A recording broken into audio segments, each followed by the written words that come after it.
กรมอนุรักษ์วัฒนธรรมประเพณีท้องถิ่นของเชียงใหม่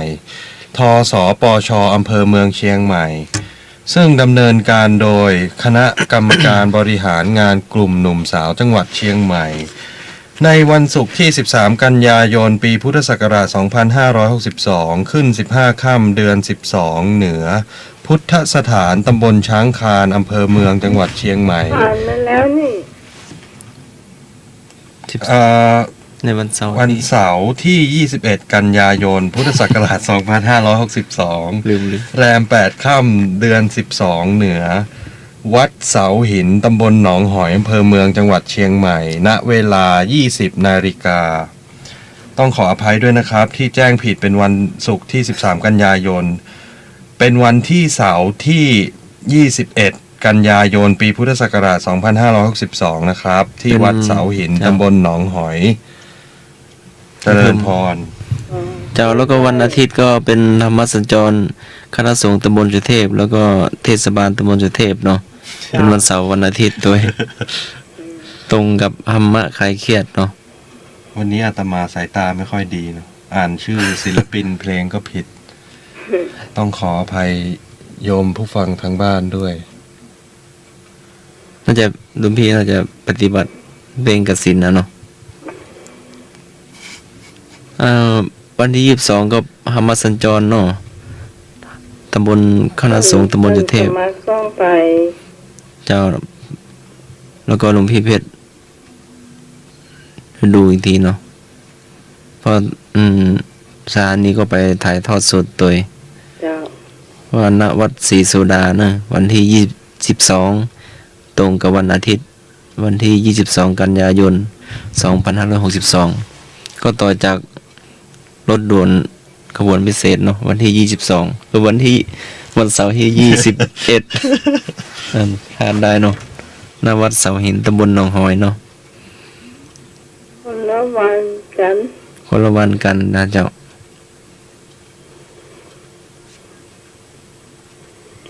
มี วันนี้ ข่าวเพิ่มเติ คุ ม ณผู้ฟังอาจจะฟังเสียงใหม่เหมือนคนขี้เหล้า เจ็บลิ้นจะลิ้นพันกันไป เวลาก็เวยเนาะ อืม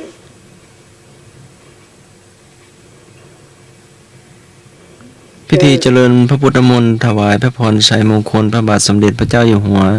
และสมเด็จพระนางเจ้าพระบรมราชินีสมเด็จพระนางเจ้าสิริกิติ์พระบรมราชินีนาถพระบรมราชชนนีพันปีหลวงประจำปี 2562 ตามมติมหาเถรสมาคมคณะสงฆ์จังหวัดเชียงใหม่ร่วมกับจังหวัดเชียงใหม่และสำนักงานพระพุทธศาสนาจังหวัดเชียงใหม่ก็เจริญพระพุทธมนต์ณวัด7 ยอดพระอารามหลวงเนาะย้ายจากวัดพระสิงห์วรมหาวิหารแล้วก็สอบนักธรรมก็เดือนตุลาเนาะต้นเดือนตุลาของพระสงฆ์สามเณรและเจ้าทั่วประเทศไทย เจ้า แต่จำวันไม่ได้นะ เดี๋ยวพวกนี้มาบอกไว้เนาะ แป๊บเดียวเนาะสอบดูแป๊บหนึ่งเนาะนักธรรมสันติก็สอบวันที่7 8 9 10 ตุลาคม 2562นักธรรมชั้นโทเอกสอบวันที่13 14 15 16 17 13 14 15 16 เดือนพฤศจิกายน 2562ธรรมศึกษาชั้นตรีโทเอกก็สอบวันที่29 เดือนพฤศจิกายน 2562เนาะเจ้าสอบทำสนามหลวงเนาะทั่วประเทศไทย สำหรับคุณผู้ฟังที่ได้หนังสือจากท่านเพชรนะเจ้าตอนนี้เจ้าของยังไม่ได้จัดส่งเตื้อเนาะใจเย็นก่อน ใจเย็นเนาะแม่อะไรนะว่าจะนัดกันไปรับที่พุทธสถานก็แม่ก็ติดธุระเนง ไปยังมาส่งจะส่งให้เปิ้นถึงบ้านเลย มีแม่ต้นเปากับไอ้หนุ่ยเนาะไอ้หนุ่ยได้ที่อยู่มาแล้วเนาะ อ จ้า เจ้าก็ไม่ต้องรีบอยู่กันเมื่อๆนะเดี๋ยวหลวงพี่เพชร เดี๋ยวหลวงพี่จะจัดส่งให้นะ แต่ไม่ต้อง ไม่ต้องอะไร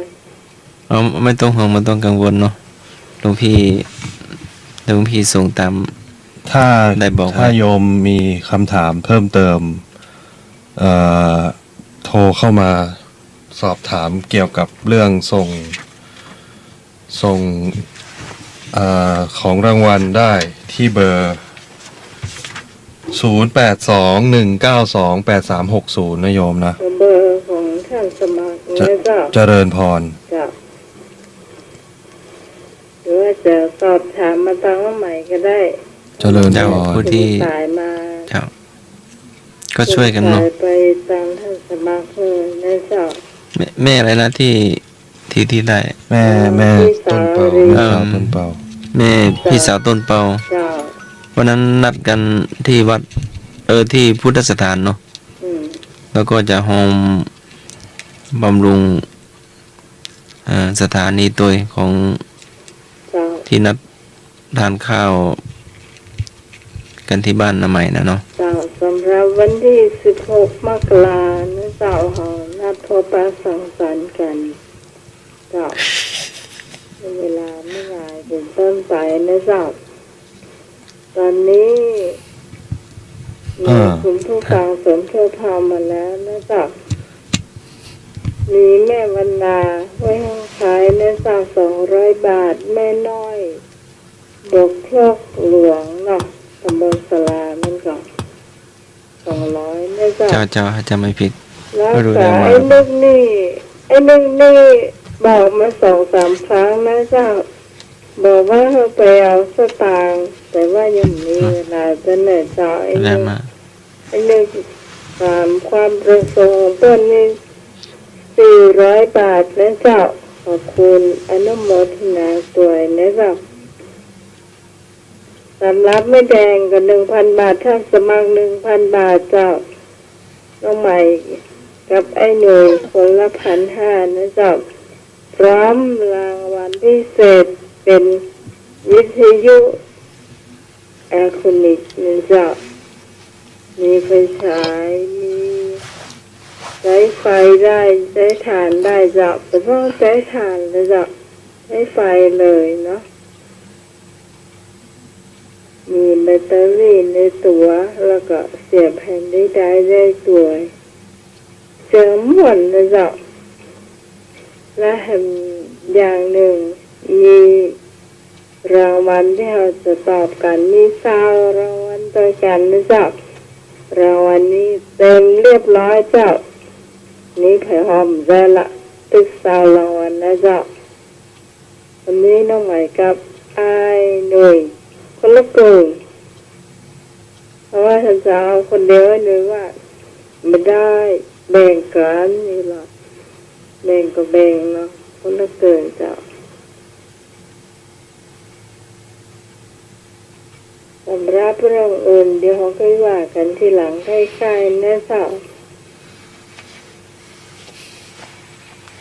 เจ้าช่วงต่อไปเนาะ เจ้า ก็เป็นช่วงพุทธประวัติเนาะ พุทธประวัติธรรมะนะเจ้าสำหรับวันที่ วันอาทิตย์เดี๋ยวค่อย วันที่มีการตอบปัญหาแล้วมีรางวัลให้ เจ้าเป็นหนังสือสวดมนต์เนาะ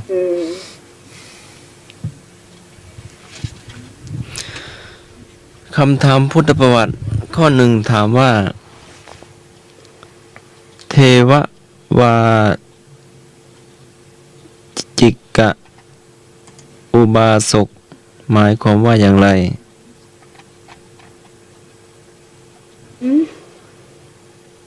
อ่านให้ถูกนะ ค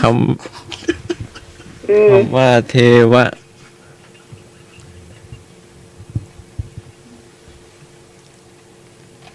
คำนี้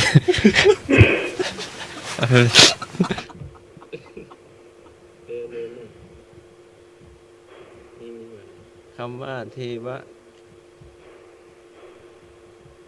เท ได้ยินเนอะ คำว่าเทววาจิกอุบาสกหมายความว่าอย่างไรกพูดถึงพระพุทธเจ้าเป็นสารณะขอพูดถึงพระพุทธพระธรรมเป็นสารณะขอพูดถึงพระรัตนตรัยเป็นสารณะงอพูดถึงพระพุทธเจ้าพระสงฆ์เป็นสารณะคำว่าเทววาจิกอุบาสกหมายความว่าอย่างไรกพูดถึงพระพุทธเจ้าเป็นสารณะ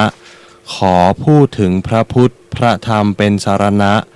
ขอพูดถึงพระรัตนตรัยเป็นสารณะงอพูดถึงพระพุทธเจ้าพระสงฆ์เป็นสารณะ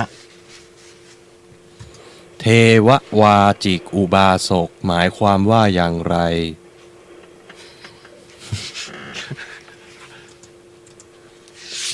ไม่ยากไม่ยากนะเจ้าข้อนี้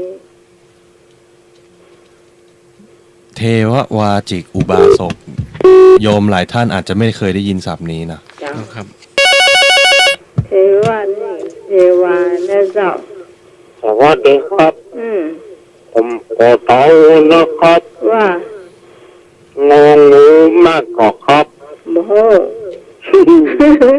ผมขอตอบ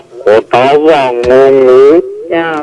ง องูพืช นี่มันเด้อ พูดถึงพระพุทธเจ้าพระสงฆ์เป็นสารณะ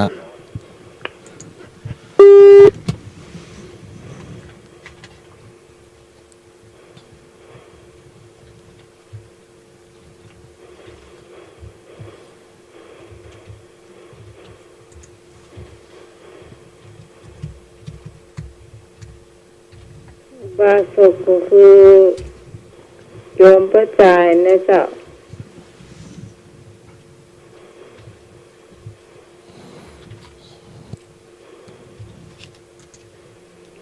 ตอบมาได้เลย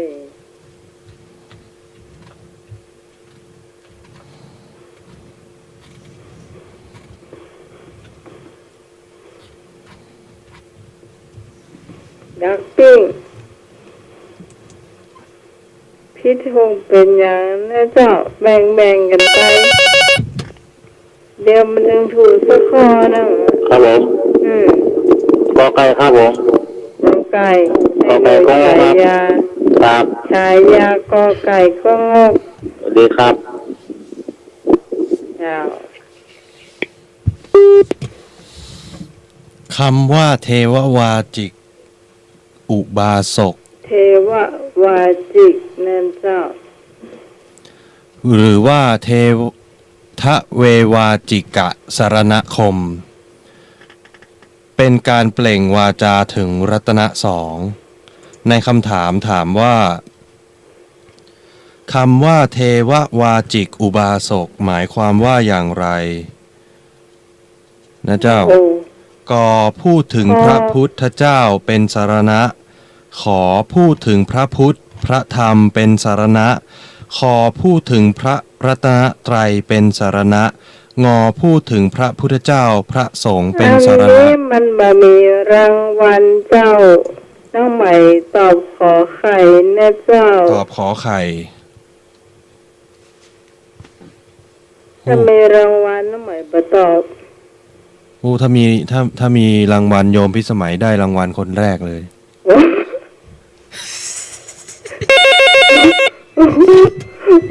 อาตมาไม่ได้ใบคำตอบนะ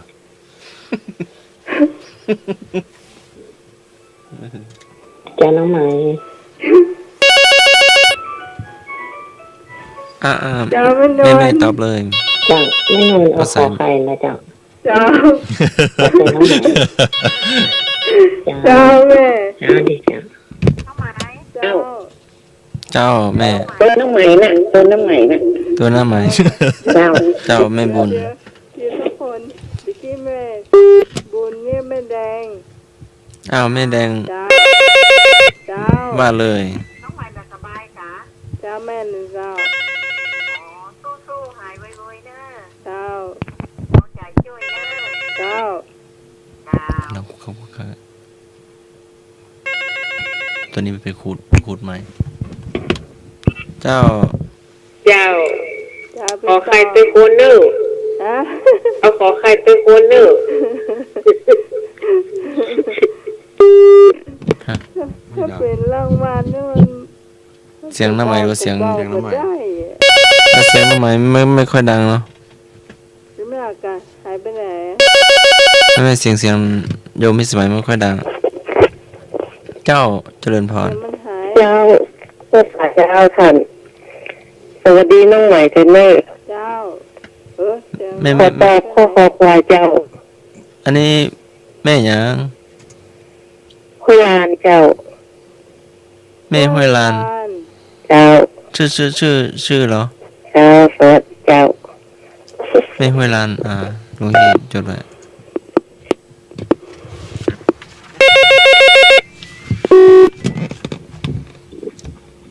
เจ้า เจ้าน้องไหมสวยเนี่ย เจ้า เจ้า โอ้ของพี่เจอได้นี่ไฟหน้าจอของขึ้น ไม่เสียงน้ำไหมเบาลงครึ่งหนึ่งนะ ก็น่ากะไฟหน้าจอของพี่ก็ขึ้นนะ แล้วมันจะมันเสียงรถตอนไปรับสายแม่แดงอ่ะ บอกไฟหน้าจอของโทรศัพท์เนี่ยบ่ขึ้น ปกติต้องเป็นจอสัมผัสหรือว่าจอกดปุ่ม หน้าจอของเนี่ยเดี๋ยวแป๊บนึง ไฟไม่ขึ้น เดี๋ยวแป๊บนึง มันอยู่ที่เครื่องสมัยเจ้า ยังพูดสมัยยังมกกล้วยฮะ เดี๋ยวแป๊บนึง ก็กำลังหาไม้อยู่ ได้ละ ครับขอให้พูดสมัยหาบุยนะครับ โอเค เจ้ากำลังหาไมโครโฟน แค่ขายได้แล้ว คุณพี่สมัยบาสบายขอหายบุยนะครับ เจ้า ครับ เจ้า แก้ขายได้แล้ว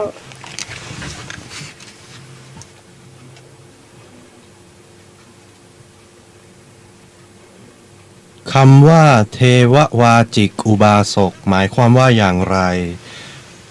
ก่อพูดถึงพระพุทธเจ้าเป็นสรณะ ขอพูดถึงพระพุทธพระธรรมเป็นสรณะ ขอพูดถึงพระรัตนตรัยเป็นสรณะ งอพูดถึงพระพุทธเจ้าพระสงฆ์เป็นสรณะคำว่าเทววาจิกอุบาสกหรือทะเววาจิกะสรณคมคือการเปล่งวาจาถึงรัตนะสองคือ พระพุทธและพระธรรมเป็นสรณะคำตอบที่ถูกต้องคือข้อขอไข่เจริญพร เจ้า ได้เดี๋ยวข้อสองแล้วก็จะเป็นพมัสแล้วก็เบญจศีล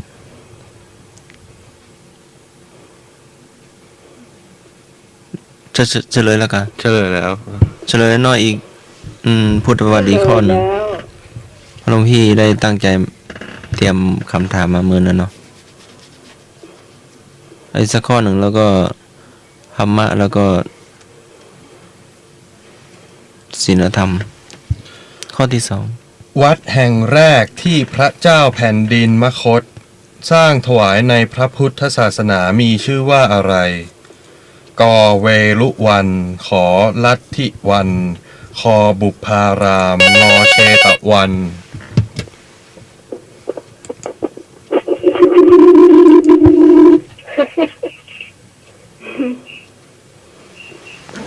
เจ้า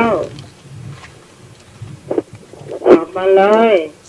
เจ้าสวัสดีเจ้าน้องไหม เจ้า ขอตอบเวรุวันเจ้า เจริญพร วัน วัดเวรุวันเจ้า เจ้า อันนี้จาก คุยานเจ้า เวลาเจ้า เจ้า แม่อย่างก่อนนี่ ไม่เคยได้เงินที แม่ยัง ชื่ออย่างเจ้า เสียงน้องใหม่ไม่เคยดังเลยเจ้าคน แม่อัน คุ นี้ ยานเจ้า แม่ห้วยลาน เวรุวันเจ้า แม่ห้วยลาน ว่า เจ้า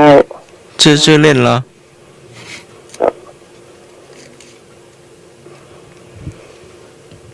เป็นสื่อสารกับเฮาบ่ได้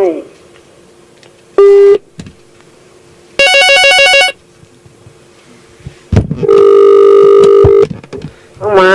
เจ้า เราไปตีที่เนอะ เจ้า เจ้า อันนี้จาก แม่ให้เงินเจ้า แม่ให้เงินแม่บัวเขียว เจ้า เจ้า ขอบคุณเจ้า เจ้า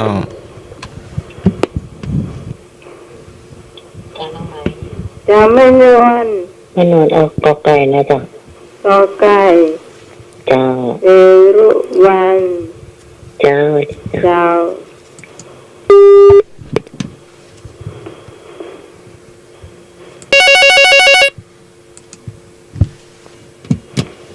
ครับผมครับ เจ้า ขอขอบคุณครับ เจ้า ครับผม โอเคก็งกไอ้หนุ่ย ครับผมดีครับ เจ้า เจ้า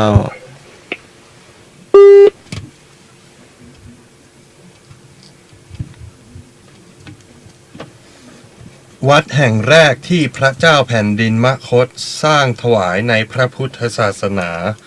มีชื่อว่าอะไร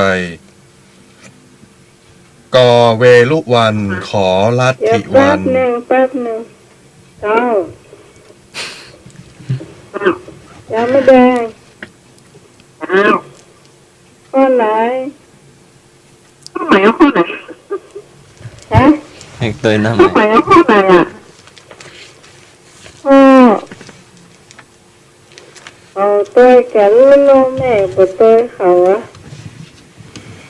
ข้อนี้มันถูกน่ะ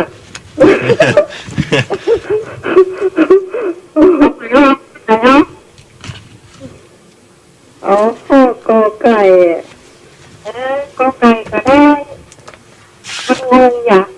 เขาทำมันนี่เจ้า มันงง เจ้า เจ้าได้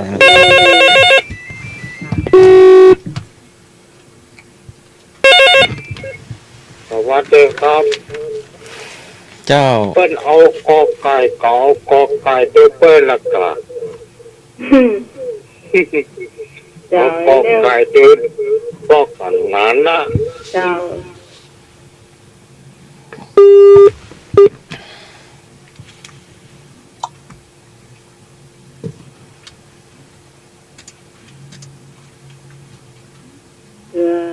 คุณผู้ฟังท่านไหนที่จะตอบไอ้บ่าวทางไทยหายไปไหน เจ้า เจ้า เอา เจ้าก อไก่ก็งอกนะ ถ้าเปล่าก็ต้องหมู เออไก่มันเหงาอ่ะกอไก่ก็งอกอ่ะ ถ้าเปล่าต้องหมูเนาะ เจ้ากับตาตูมูนะกะเป็นหยังยาแผลแดงมีอยู่ ยาถาดน้ำแดงกะเลิกยาถาดน้ำแดงไว้เท้าเขาเลย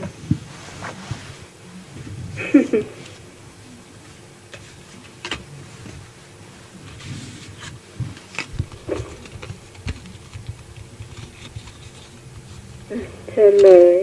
เนาะ วัดแห่งแรกที่พระเจ้าแผ่นดินมคธสร้างถวายในพระพุทธศาสนามีชื่อว่าเวรุวัน ข้อกอไก่ถูกต้องเจริญพร เจ้า เจ้า ต่อไป ต่อไป ธรรมศึกษาไม่ใช่นักธรรม วิชาธรรมะเนาะ คำว่าศีลมีความหมายว่าอย่างไร ศีลอุบาสก อุบาสิกามีกี่ข้อ ศีลแม่ชีมีกี่ข้อ ศีลสามเณรมีกี่ข้อ ศีลภิกษุณีมีกี่ข้อ ศีลพระภิกษุมีกี่ข้อ จะตอบข้อไหนมาก็ได้เนาะ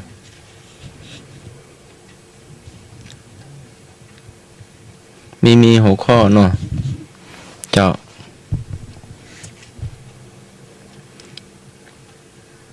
ความหมายของคำว่าศีลมีความหมายว่าอย่างไร และถามว่า ศีลอุบาสกอุบาสิกามีกี่ข้อ ศีลแม่ชีมีกี่ข้อ ศีลสมณเณรมีกี่ข้อ ศีลพระภิกษุ หรือตู้เจ้ามีกี่ข้อ และศีลภิกษุณีมีกี่ข้อตอบข้อไหนก็ได้เนาะ ภิกษุณีมี311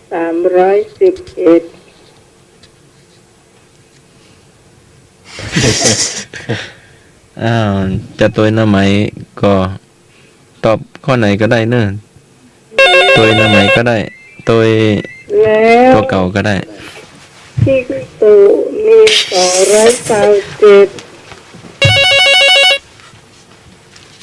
นอกนั้นคนอื่นตอบข้อ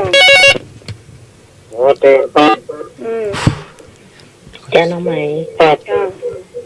ค่อยๆทีละลูกค่อยๆทีละท่าน ครับ ค่อยๆทีละลูก ค่อยๆทีลูกเดี๋ยวแม่ ไปนอนก่อนเนาะ ครับ เอาแล้วไอ้นึกว่าไปหมดแล้วเหรอตอบหมดแล้วเนาะ ก่อนก็ได้ของว่านอนจะตอบกอไก่เออ อ๋อทำไมหลงหน้าหลงหลัง มีทำงานนะจ๊ะมี5 ข้อ ข้อ จะของวิเชียมี8 ข้อ ขวา เจ้า ข้อควายอย่างวัวเลย มามีข้อควาย ว่ามีครับ อ มีอย่างว่างครับ มีศีลธรรมดาศีลอย่างก็ 200 ใจเกตกะ ศีล227ทำไมตอบไปแล้วเนาะ และสินพัดสู้ เน้ เจ้าน แล้ว เน้นศีลของเน้นศีลของ สินของเน้นสินของตู้เจ้าวินา เจ้าอย่างเน้นก็มีศีลแล้วก็เนาะ ผมก็ลืมเลยไม่อยาก เรียนเล่นให้มีซีดซีนทองไม่ชีนี่มีตัวไหน สินเมศีนั้นนักเหลือเพิ่น ไม่ชีเป็นนักไหนตัวนี้กันนักอ่ะ นะ นี่ตัวนี้ไม่ตอบแล้วมี300 ปลายตอบไปแล้ว ครับ300 บาทกันนะโอ้โห บัดโท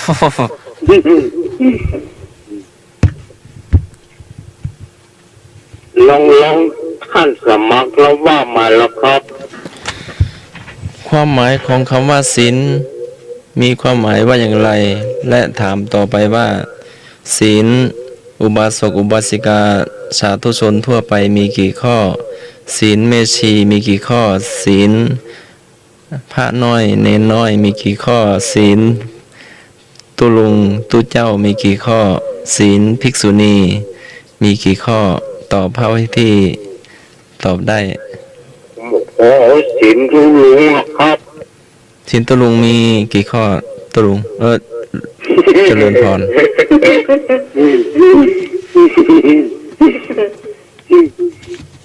ผมเลิกไม่ละก็เดี๋ยวพอไปตอบกันนะครับ ศีลตุเจ้ามี2 ข้อ ใช่ พระเจ้า ผ กัน มงงก็ท่านสมัครนะครับ ที่น้องใหม่ตอบก็ฟังนี่ ฟัง 227 ศีลตุเจ้า นะผมไม่อยากมองฟังท่านสมัคร เจ้าได้ มันม่วนเลยครับละกัดนึกม่วนดี มวนดี มันมึง เจ้า เพิ่นว่าธรรมะอันจะก็เพิ่นว่าธรรมะ เจ้า อันน่ะที่ตูเจ้าว่า อย่าง ธรรมะมันกันนะทำอันน่ะธรรมะอย่างบันเทิงอย่างนะ ธรรมะติดปีกธรรมะผ่อนคลายธรรมะธรรมะฮัมโมพุทโธสังโฆ ครับ เอามาอย่างอ่ะ ธรรมะยองนาผมฟังท่านตะกี้อ่ะ มาถาบี้ ก่อนที่พระครูสวดมนต์จะสาตะ อ๋อวัดอย่างอยู่ วัดทางกำนักกะครับ อยู่ทางนู้นเนาะทาง บุญ อำเภอลำพูนนู่นน่ะ ครับจุลปุงอยู่ป่าสังละปุนละพวก เจ้า ครับ โอ้ดีฟังยาวเนาะ ครับก็เดี๋ยวรู้ต้นตอบกันนะครับ ลืมไปใช่ให้ท่านอื่นตอบเนอะเอาโทรมาได้เลย ครับ 052010462053226058ไว้แบบกันโทรศัพท์ 0520104462ไว้เนาะ ครับผมมี2-3ร้อยผมเอา5ข้อไปแล้วครับสิน5ไปแล้วครับ ศีลห้าพอ ครับ ศีลห้ามีอะไรบ้างโยม ห้ามฆ่าสัตว์ ห้ามบุกกัน ห้ามบุกกันหัวแตก เดี๋ยว ฮะ ถามหน่อยศีลข้อหนึ่งปานาติปา ถ้าหาป่าปานาปาป่าน้ำพีมากินพิษหรอ ปาจิโล อืม ปาชิโร่ ปาจิโล ปัดอะอย่างก็ ปาชิโร่มันอยู่ในถุงแล้วกันหรือว่าจะได้ อยู่ในร้านแล้วกันปาชิโร่ คืออะไรนะ ปลาเป็นเส้นๆหรือเปล่า รักทรัพย์ ปาทาโร่ อ๋อปลาทะ โท โล ษเสียดห้ามดื่มสุรา ห้ามดื่มสุราฟัง เดี๋ยว เจ้าหน้าไหมจะเติมอย่างน่ะ ห้ามเอามาขับมาคืน ผมใส่ได้ นะ ผมใส่ละข้อหนึ่งห้ามสัตว์ ผู้เจ้ามี2-3ร้อยข้อว่า ห้ามลักทรัพย์ห้ามและข้อสามกาเมห้ามพิษลูกพิษเมียคนอื่น ห้ามนอกใจห้ามหลายอย่าง ห้ามนอกใจ สี่ก็มุสาห้ามพูดเท็จพูดป ห้า ด มพูดเท็จ ข้อที่ห้าก็ห้ามดื่มสุรา ดื่มสุราครับ เจ้า 5ข้อไปแล้วครับครับดีครับ เจ้า เจ้า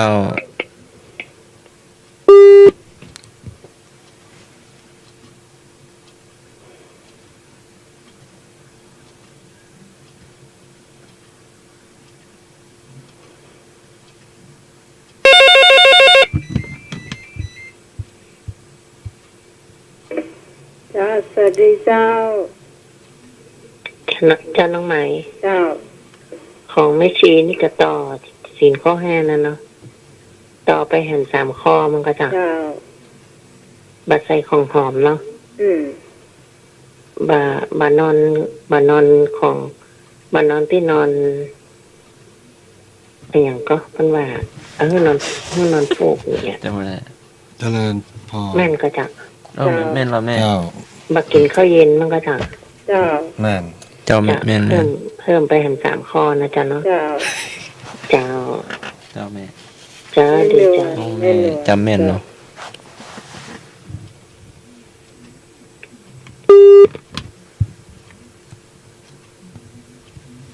จะว่าไปแล้วคนฟังเรานี่ก็ช่วยกันจัดดีนะเจ้า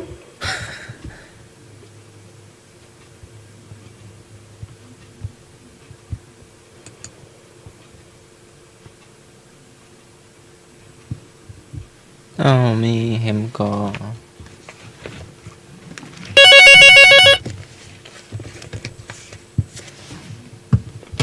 เจ้า เจ้า แม่จะเอาศีล8ข้อ แต่ สิน8เป็นแม่ชีเนาะ เอา8ข้อ เจ้าได้แม่บุญเนาะเจ้าได้สักข้อก็ยังได้บุญ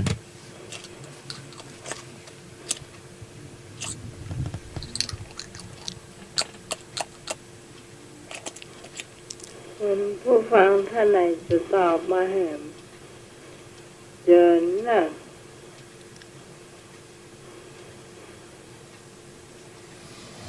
ตอบคำถามเข้ามาได้ที่เบอร์ 052010462053226058 เจริญพร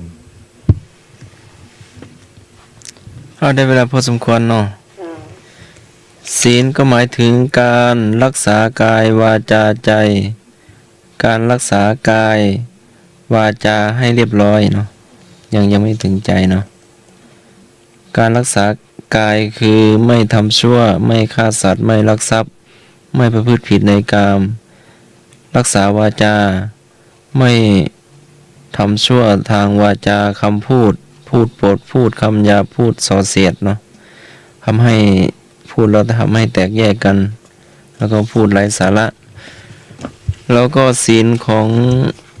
อุบาสกอุบาสิกาชาวทุชนเนาะทั่วไปก็คือศีล5ศีลแม่ชีนุ่งขาวห่มขาวก็ศีล8ถือศีล8ศีลพระน้อยสมณเณรก็ถือศีล10ศีลหลวงพี่ตุลุงก็ศีล227ศีลภิกษุณีก็ถือศีล311ข้อไม่ตอบถูกเป๊ะเลย ดึกแล้วยังรู้ว่าเอาอีกข้อแล้วค่อยเป็นคำถามประวัติศาสตร์ ได้ข้อนึง ได้อีกข้ออยู่ จ้า ได้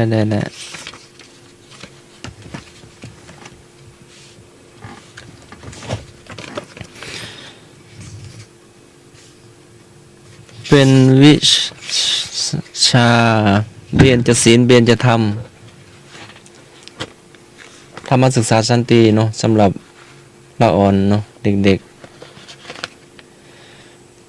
ข้อหนึ่งถามว่าการช่วยเหลือคนที่ตกทุกข์ได้ยากจัดเป็นกัลยาณธรรมอะไรการช่วยเหลือคนที่ตกทุกข์ได้ยากจัดเป็นกัลยาณธรรมอะไรกอไก่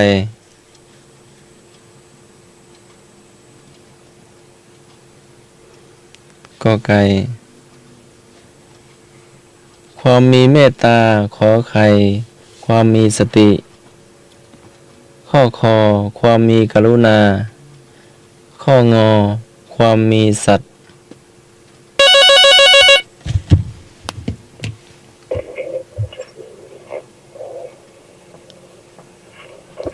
เจ้าตัวเจ้าตัวข้อก็เจ้าก็กายมีความเมตตามีเมตตาเจ้าเจ้าความปรารถนาให้ผู้อื่นรับความสุข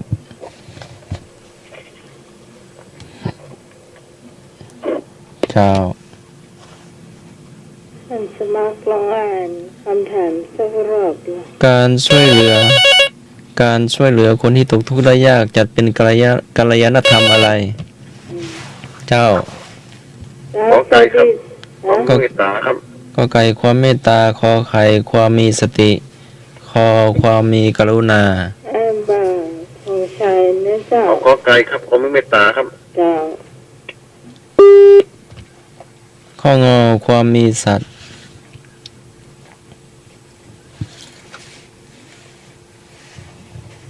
ข้อคอความมีกรุณาน้องใหม่จะเอาข้อเจ้าสวัสดีครับเจ้าเอาดูเมตตาเพิ่นนะครับข้อคอเมตตาปรารถนาให้ผู้อื่นได้รับความสุขให้ดูวันเพราะเจ้าได้แต่น้องใหม่อยากให้ปรารถนาอยากให้คนอื่นพ้นทุกข์คนที่ตกทุกข์ได้ยากเนาะอ้าวสายนี้ว่าจะได้คอควายเจ้านนนก็เอาคอควายเจ้า เจ้า ข้อคอความปรารถนาให้ผู้อื่น ช่วยกันมา ให้พ้นทุกข์ อืม เจ้า สงสารเปิ้นอยากให้เปิ้น เจ้าดีเจ้า ให้เปิ้น เจ้า พ้นจากทุกข์ยากข้อกข้อกอนี่เมตตาความรักปรารถนาให้ผู้อื่นได้รับสุข เมตตากับกรุณามัน มุทิตาความพอยินดีเมื่อผู้อื่นได้ดิบได้ดีเนาะ ออกมาครับผม ออกไป เจ้าข้อคอความปรารถนาให้ผู้อื่นพ้นทุกข์นะครับ เจ้า ข้ออุเบกขานี่ความวางเฉยเปลี่ยนใจเป็นกลางเนาะมองดูอยู่อย่างสงบไม่เอ็นเอียง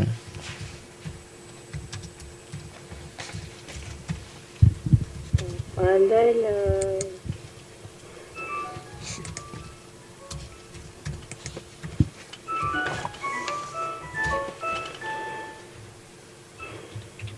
ไม่แดงนะเจ้า น้องหมาย เจ้า โดยน้องหมายจ้า เจ้าออก มัน ไป จะมาได้ แล้ว เปล่า ฮะ มันจะมาได้เปล่า เจ้าสมเปล่าเจ้า แม่บัวเขียวมาจ้ะ เจ้า บอกว่าแม่บัวแดงหามาเด้อ มาสองรอบมาสองรอบละเจ้า จ้าบอกแม่บัวเขียวเด้อ เจ้า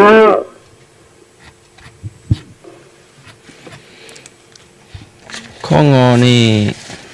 ความมีสัตว์เนาะ แม่บัวเขียวไม่ห้อยเงินคงฟังอยู่ ความมีเจ้าโอ้ฟังกันนักข้องอนี่ความมีสัตว์เนาะหมายถึงความซื่อสัตย์สุจริตความจริงใจความตรงไปตรงมาเนาะความประพฤติตรงเนาะตรงตลอดจนการงดเว้นการโกหกการคดโกงการลักขโมยในความหมายของว่าการ ท่านไหนจะตอบเชิญเลย ความมีสัตว์เนาะ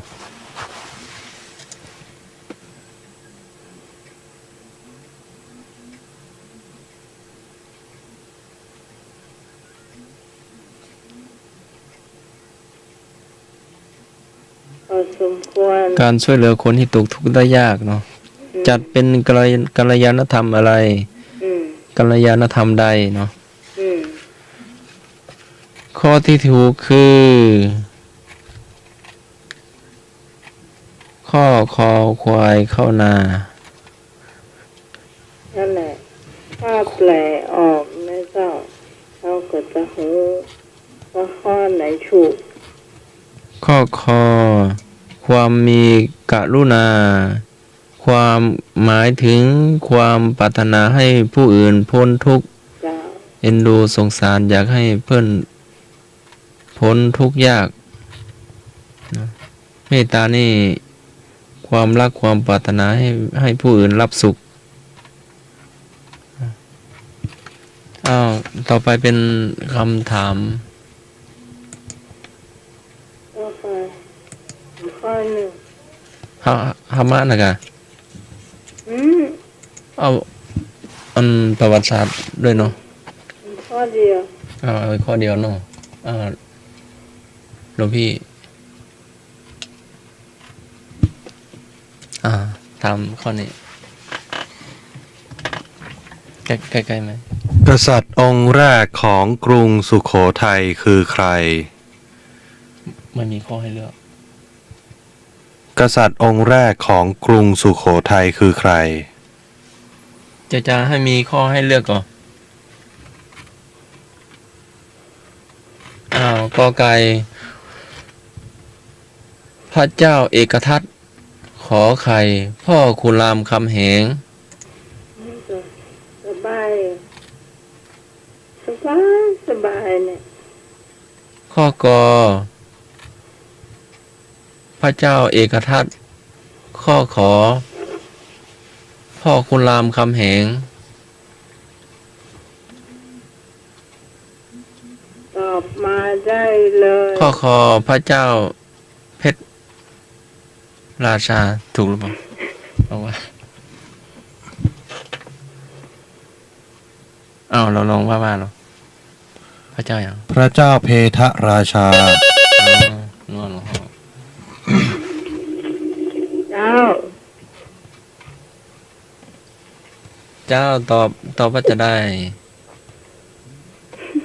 กษัตริย์องค์แรกของกรุงสุโขทัยมีพระนามว่าอย่างไร เจ้าได้ ฮัลโหล เออ เสียงเหมือน สักกรรม เสียงเหมือนไม่อุ้ยเนาะ หืม เสียงเหมือนท่านเหมือนท่านแม่อย่างที่มีอายุอานามเยอะโทรมาหมายเนอร์แม่เนอร์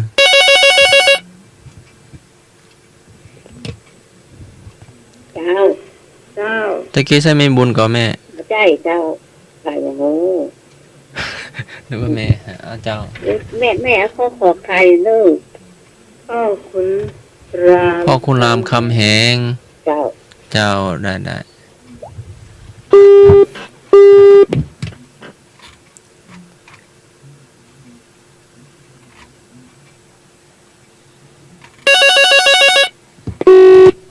อ๋อสายหลุดไปเนอะโทรมาใหม่เนอะ0532260582010462เอาเดี๋ยวโทรมาใหม่เนาะเดี๋ยวให้เปลี่ยนหลวงพี่เพชรรับดู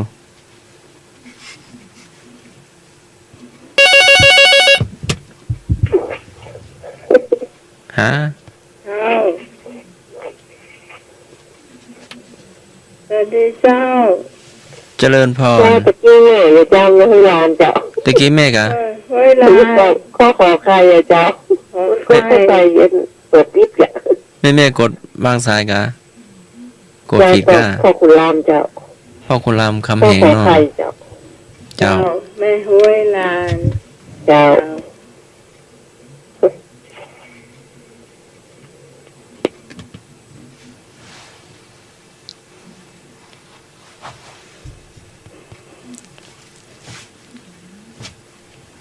ตอบมาได้เลย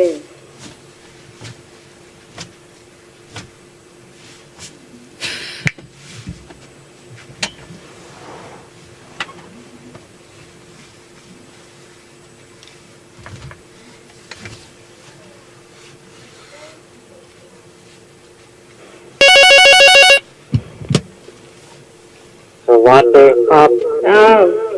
โดยแม่ห้อยหลานนะครับ โดยแม่ห้วยลาน พ่อคุณรามคำแหงเนาะ ครับ เจ้าได้โทรมาเลย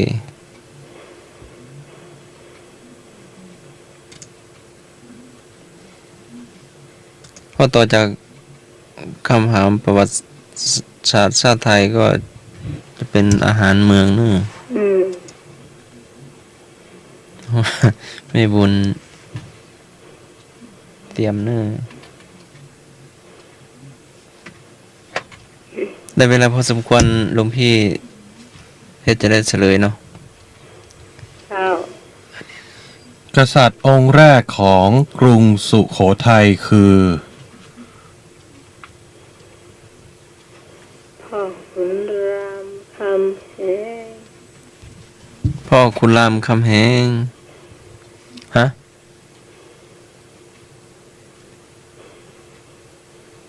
พ่อขุนศรีอินทราทิตย์ อ๋อ เออ เจ้าลืมพูดท่านนี้ไป ลืมไป เอ้า ดูคำอธิบาย ก็ขอเลย ดูคำอ ก็ ธิ เนี่ย บาย ท่านบอกตามันเลยไปไง ฮะมันมีเลยนี่ โอ้ยนี่ท่านสมัครผิดเนาะยก หลวงพี่นอนไป ยกข้อถูกให้โยมไปเลย ชื่อว่าอะไรนะหลวงพี่ พ่อขุนศรีอินทราทิตย์ มันมีก็ขอ มันมีในกขคง เออ ม ราะหลวงพี่ท่านดูใน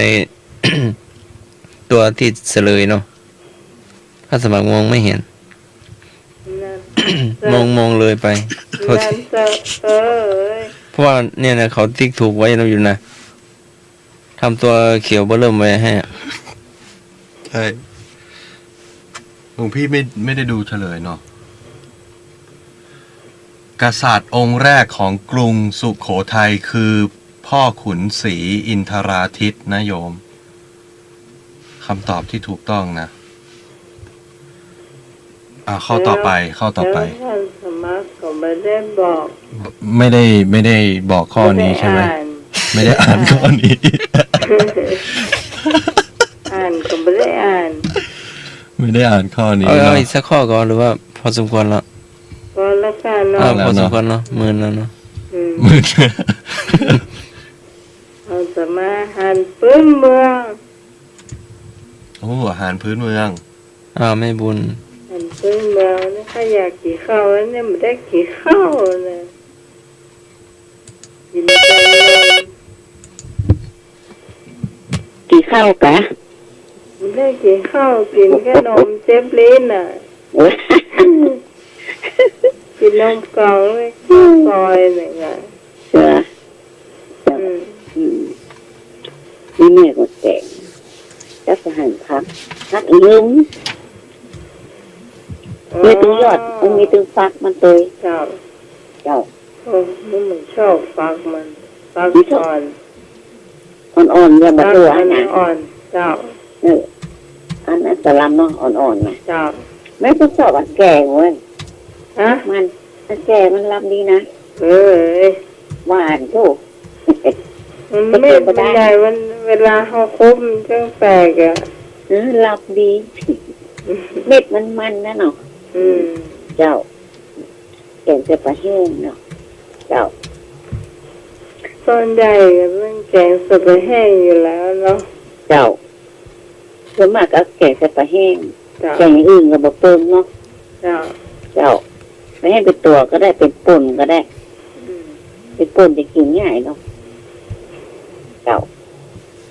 เจ้าหันงั้นเดี๋ยวยอดตุยบ่ทุก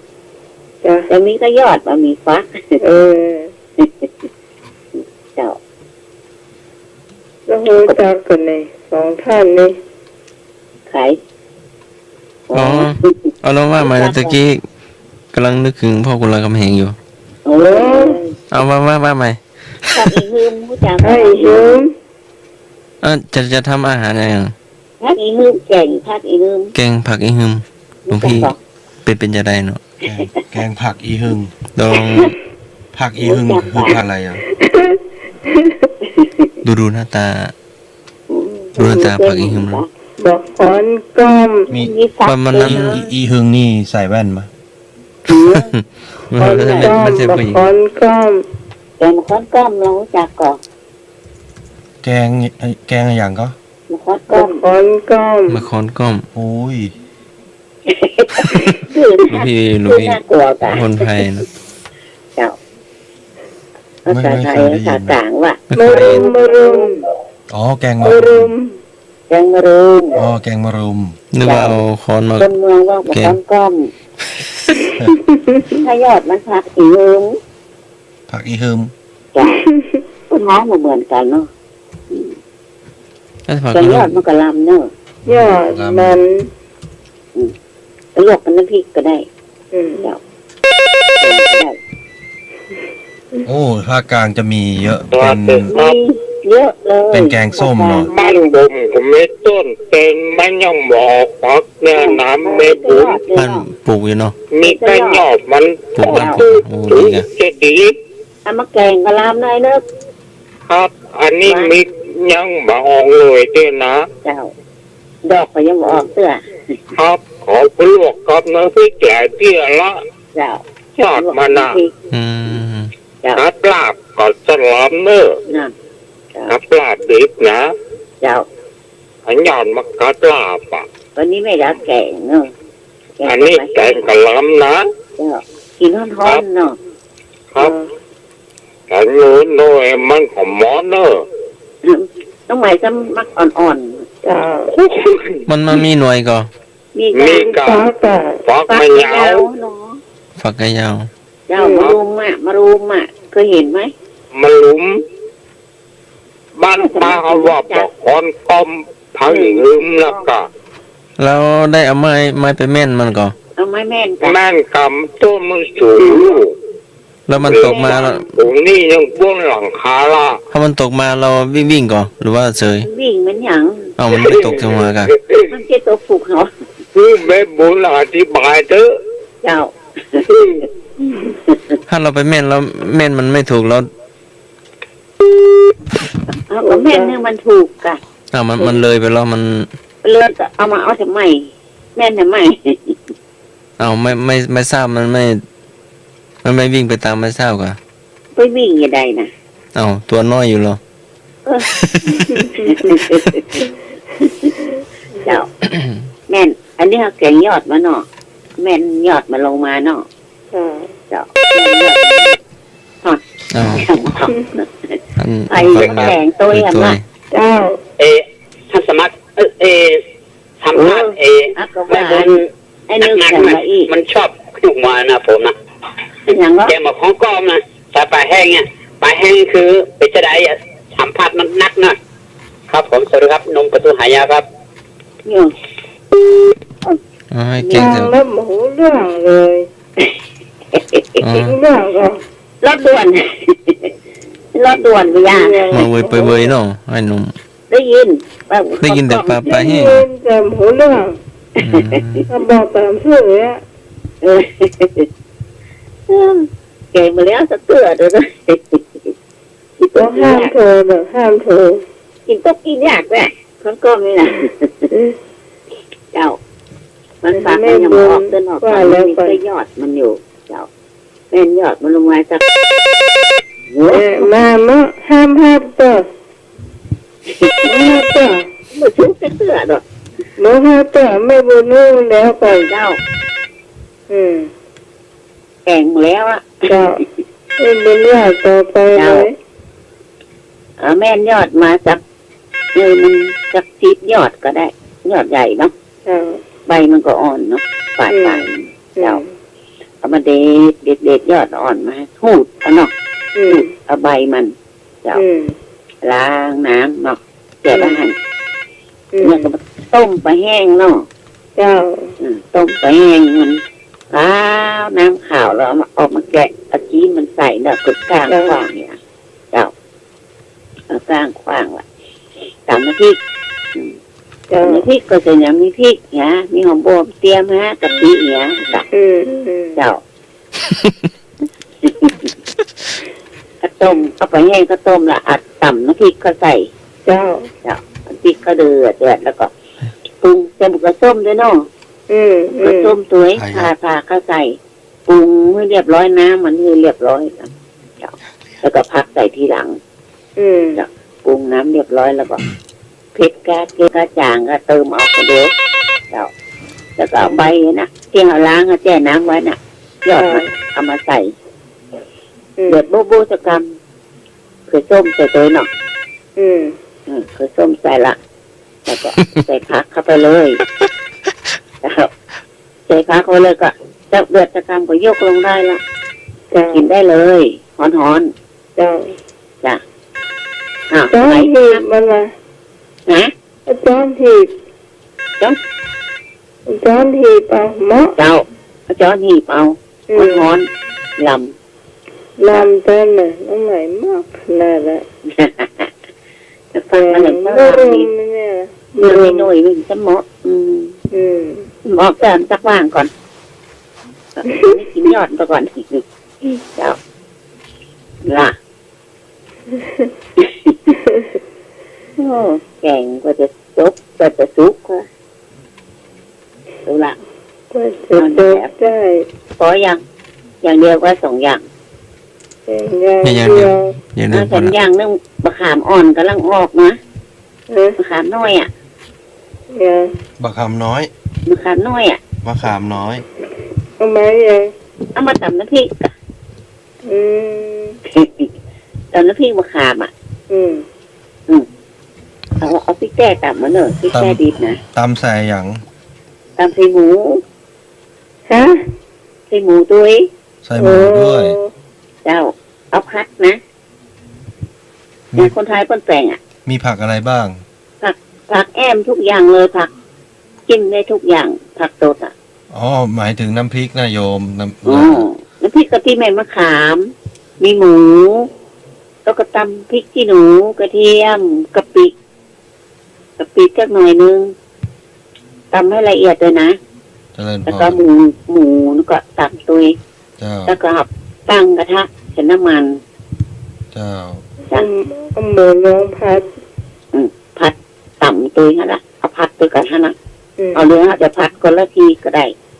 ทั้งเป็นลวดเลยก็ได้เจ้า โอเคเห็นหน่อยลำเนาะส้มๆเผ็ดๆนะจะน้ำตาลหน่อยเนาะน้ำตาลปิ๊บสักหัวไม่มือนี่ก็พอละเจ้า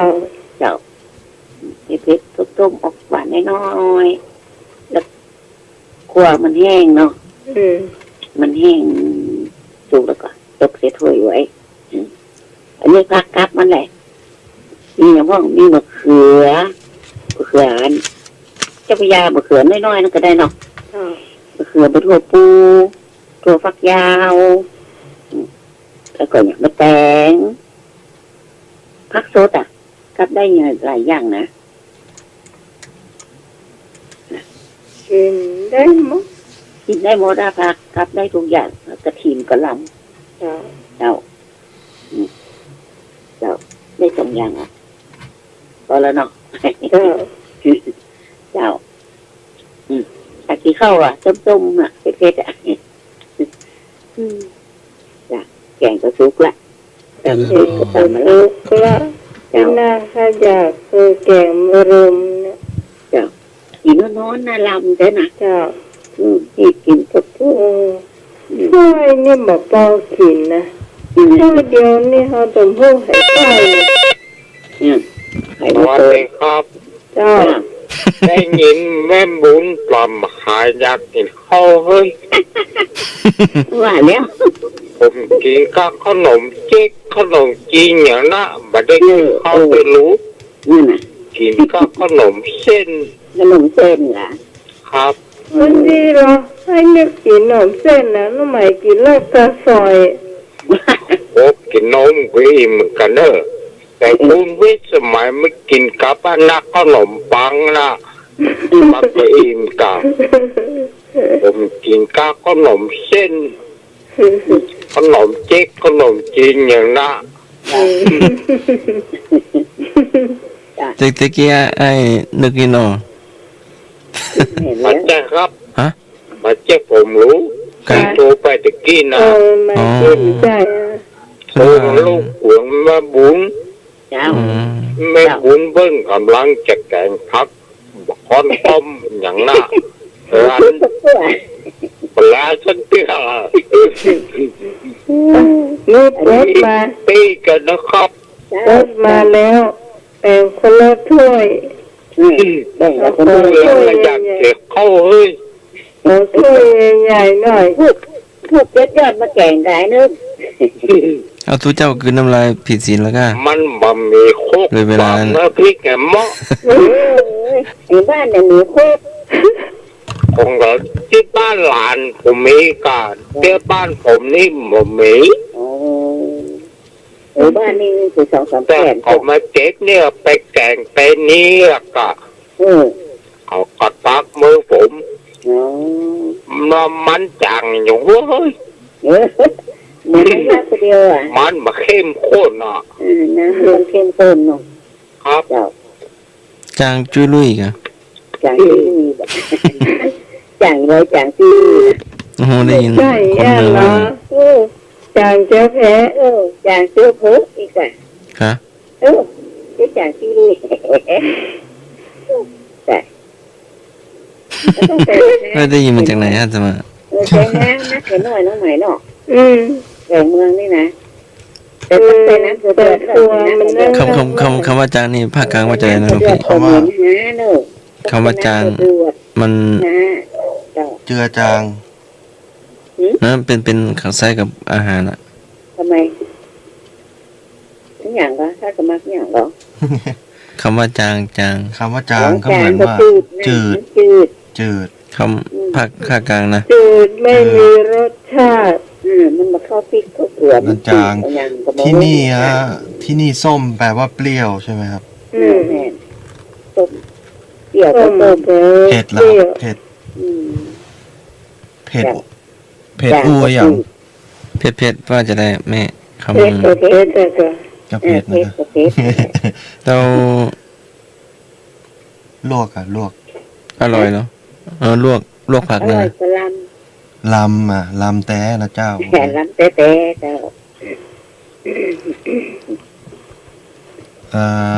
แล้ว คำว่าอร่อยเนาะ อร่อยกว่าลำนะจ้ะ อ๋อล เพิ่งอูเมื่อตะกี้นะ ำเหรอ นี่จังไม่เช็ดมือหมูจักสนอง แล้วไม่ล้างหน้าเหรอ ไม่หลังหน้า ตอนเช้าไม่ล้างหน้า ก็สวยหน้า อ๋อสวยหน้า ก็สวยหน้าคนหน้า แล้วเราแปรงฟันแล้วแม่ แปรงฟันก็แปรงฟันนะจ๊ะ แปรงฟันขัดฟัน ไม่ใช่สีฟันนะ ไม่ถูฟัน ไม่ถู ไม้ถูฟันสมัยก่อน ไม่ถูฟัน หูฟัน เห็น หู เขา เขี้ยวหูเขี้ยวอ่ะ ไม่หูเขี้ยว ฟันเป็นเขี้ยวล่ะ ไม้ถูแขว ไม่หูเขี้ยวไม่กิน เขาด เขี้ยว วงอาทิตย์ขึ้นเหรอ ตะวันขึ้นว่ะตะวันขึ้น โอ้ไปอยู่อันเจ้าใหม่จะเป็น10 กว่าปี กเมืองกเมืองน่ะ เราขี้ค้านเหรอ ขี้ค้านก็ขี้ค้านนะคะ ขี้คานก็ขี้คาน ขี้คร้าน บ่ยะหยัง เขาจะกลางแล้วขี้เกียจเนาะขี้เกียจอ่ะกเมืองแล้วขี้ค้านเนี่ย ท่านแม่ยังเข้าใจ เออ ไม่ย่าอย่าง บ่ยะหยัง นาขี้ค้าน ที่ฟาน อยู่นั่งอยู่ก็ได้แตกหมอนว่าข้ามเจ้าจบละเรื่องอาหารกัน จบละ ต้องไปเป็นเหล่าเจี๊ยกเหรอ เจี๊ย เราจะเด้อแม่มีเล่าเตื้อ เจ้า เจ้าแม่บางกันเด้อ เจ้า เจ้า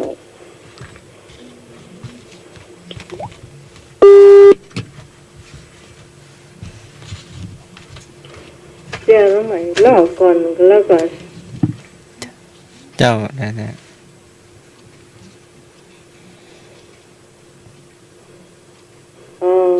เรื่องแรกมีอยู่ว่า มีคนหนึ่งเป็นคนขี้ต่างขี้ลืมนะ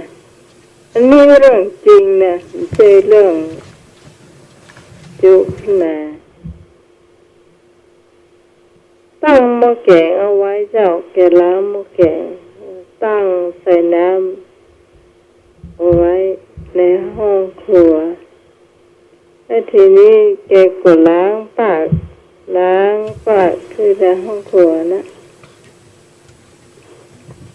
พอดีมาได้ยินโทรศัพท์แกก็จะมาหับโทรศัพท์เจาะ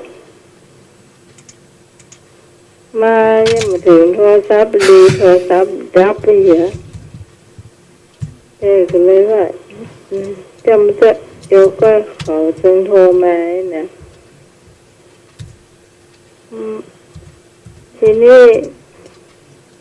ติ๊กมาถึงห้องครัวกำแกก็ไปซ่อหาปากเจาะปากก็คือถ้าผีถ้าเฮ็ดที่แกกำไปในห้องนอนบนนะ เจ้า เพราะว่า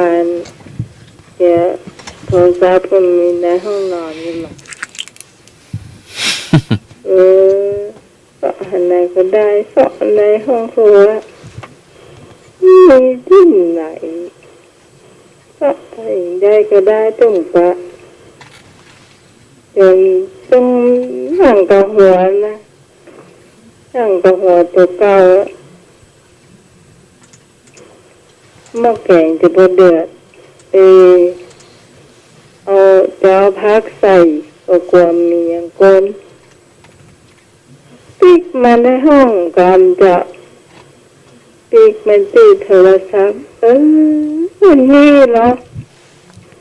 ปากมันอยู่นี่เหรอเอามาวางใกล้ๆโทรศัพท์แล้วมาวางอย่างนี้เหรอเดี๋ยวว่าเนี่ยคนขี้ลืมจ้ะขี้ลืมขี้ก้างแต่น่ะยกไปแล้วเจ้าคนขี้ก้างขี้ลืม อ้าวทำไมคิดลืมเดี๋ยวพี่เพชรมีก่อน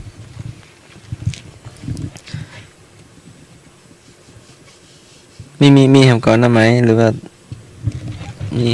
มีแหมก่อนสมัครว่าไปก่อนหันสมัครพงเนาะ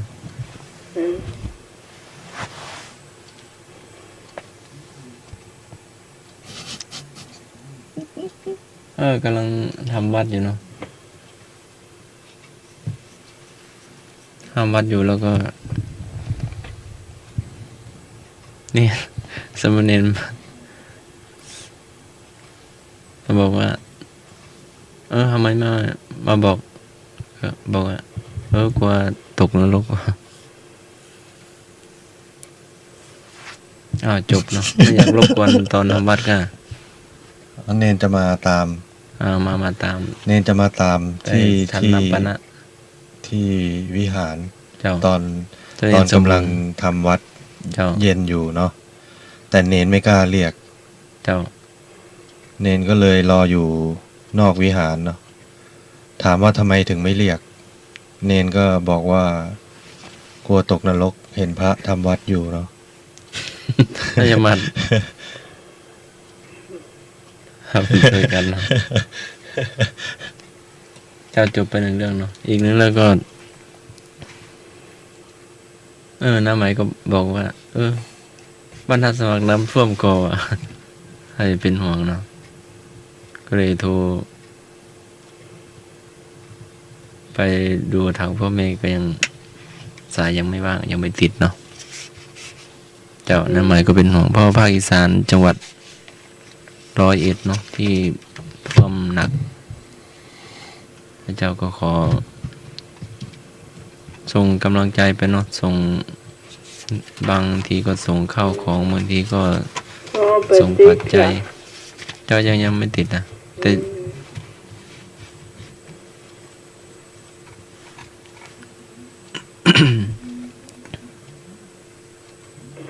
เจ้าจบไป2เรื่องเนาะอีกเรื่องหนึ่งยังมาเว้ย10 โมงแล้วกะเว้ยน้องแต่เจ้ามา6 โมงอยู่เลยว่ะ จบไปอีก1เรื่องเนาะอีกเรื่องก็วันนี้วันเสาร์รถยังมานักเขาไปไหนกันนะ เดี๋ยวลงไปถามเขา ก็ไปธุระปะปังงานเนาะแต่วันจันทร์ถึงวันศุกร์ก็เป็นวันราชการเนาะทั้งโรงเรียนทั้งครูบาอาจารย์ทั้งทุกท่านก็มาทำงานเนาะ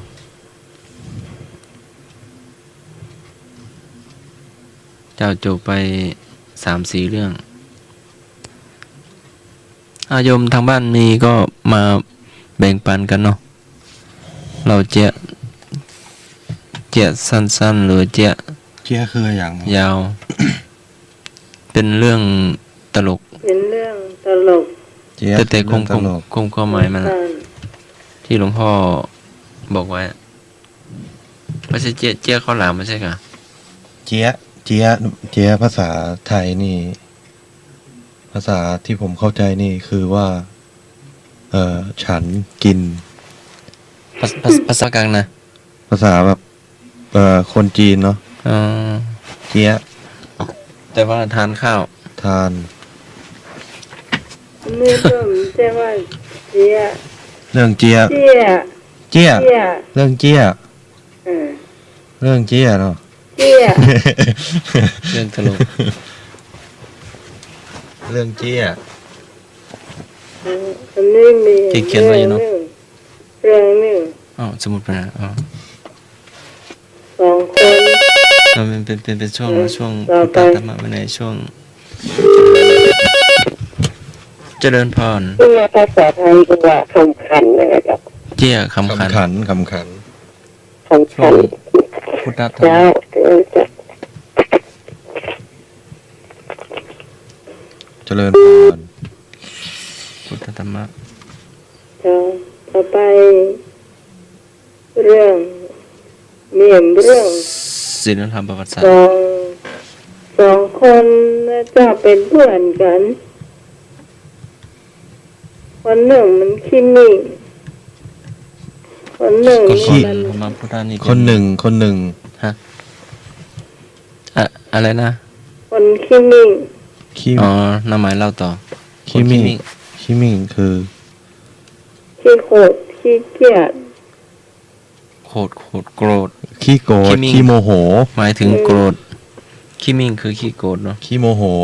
ขี้โมโห เจ้าสมัยก่อนนี่ ไปไหนตัวกันไปตลอดอ่ะสองคนนี่นะไป เจ้า ไปเป็นเพื่อนกันไปไหนตัวกันตลอดทีนี่มีวันหนึ่งไปแวะติกาดไปซื้อข้าวมัน แต่ก่อนข้าวมันห่อ2 บาทหรอกอันเผ็ดมันจะแพงหรอกข้าวมันห่อ2 บาทใครซื้อ3 ห่อมันก็5 บาทเนาะ อ๋อ แล้วได้มา3 ห่อด้วยกัน ห่อละ2 บาท ถ้าซื้อ3 ห่อจะลดให้1 บาทเหลือ5 บาท เจ้าได้แนน3 ห่อ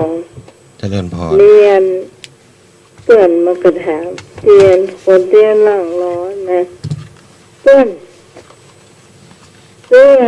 เข้ามันหน้าอย่างมา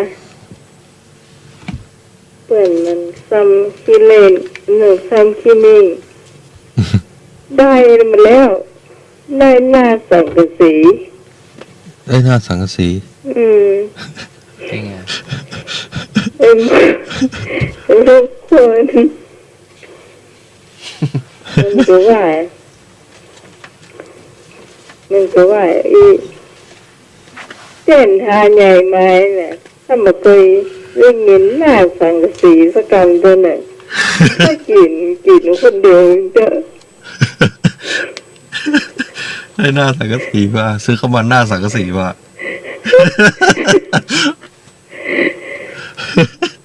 เราจะไม่เข้าใจมันเป็นจะได หลวงพี่สมัครยังบอกเข้าใจว่าเป็นจะใด เอาก้นนั่งสังกะสีมานั่งหลังคาอะนั่งหลังคาสังกะสี ใช่คนหนึ่งมันขี้เล่นไง คนหนึ่งที่เล่นอีกคนหนึ่งที่มี่ แล้วเรามาเจอกัน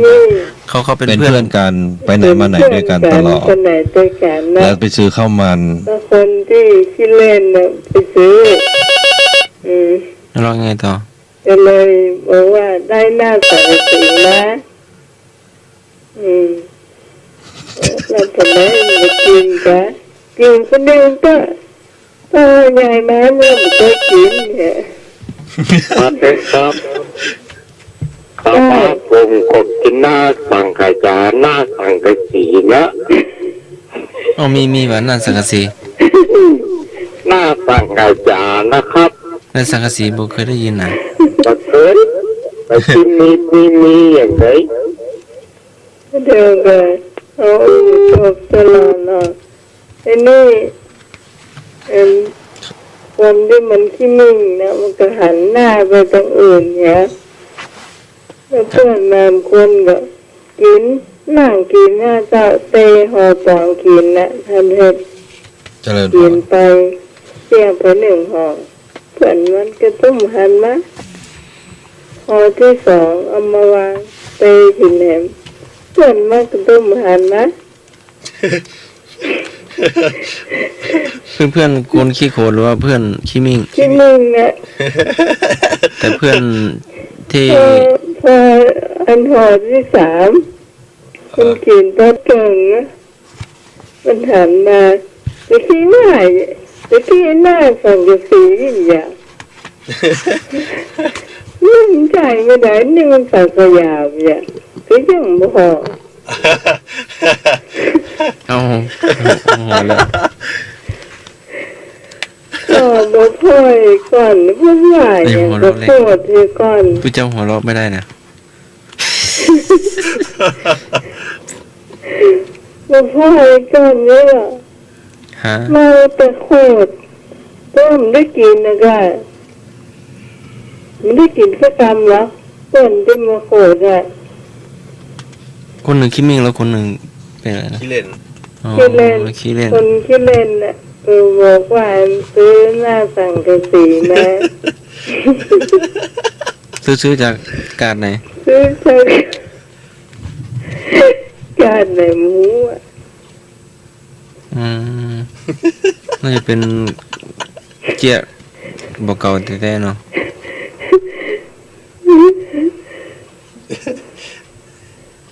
แล้วเพื่อนที่ขี้โคตรทานก็ เป็นได้กินเนี่ยมาโคตรละ โกรธละ เชื่อเหลือมากกรรมมันหมดละตอนไหนว่าหน้าสังกะสียังว่ากินได้อะ เพื่อนอีกคนชื่ออะไรนะ คนที่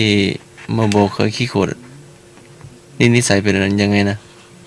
คนขี้มิงขี้โคตร ขี้โมโหอะ แล้วอีกคนหนึ่งอ่ะเพื่อนอีกคนหนึ่ง ขี้เล่น ขี้เล่น ขี้เล่นเล่นทุกเรื่อง แล้วคน ก็พูด เพื่อน เล่น เพื่อนที่พูดเล่นนั้นได้ซื้อสังขยามาก่อน ซื้อสังกะสีมา สังขยามาหน้ากา แต่พูดว่าสังกะสี ได้แล้วได้หน้าสังกะสีมา แล้วเพื่อนที่ขี้โคตรก็โคตร โกรธ โคตร แล้วเราไม่เห็นอันนั้นนะกะขนม แต่มันมาหารขนมมันก็โคตรเสียเนี่ย เราเพื่อนที่ขี้เล่นก็เอาขนม มันก็เอาขนมมาเตะแล้วมันแบบบดพออ่ะ เอาตาบ่พอแต่ว่า บดพอเมาก็โคตรอ่ะ เพื่อนที่ขี้เล่น คนก็กิน อืม กินแล้วมันก็ต้มว่าพอยอ่ะ แล้ว ก็นั่งอยู่แต่กันนั่นนะ แล้วยังไง ตั ต่ ว อ อย่างสมมติท่านเพชรกับท่านสมัยอ่ะ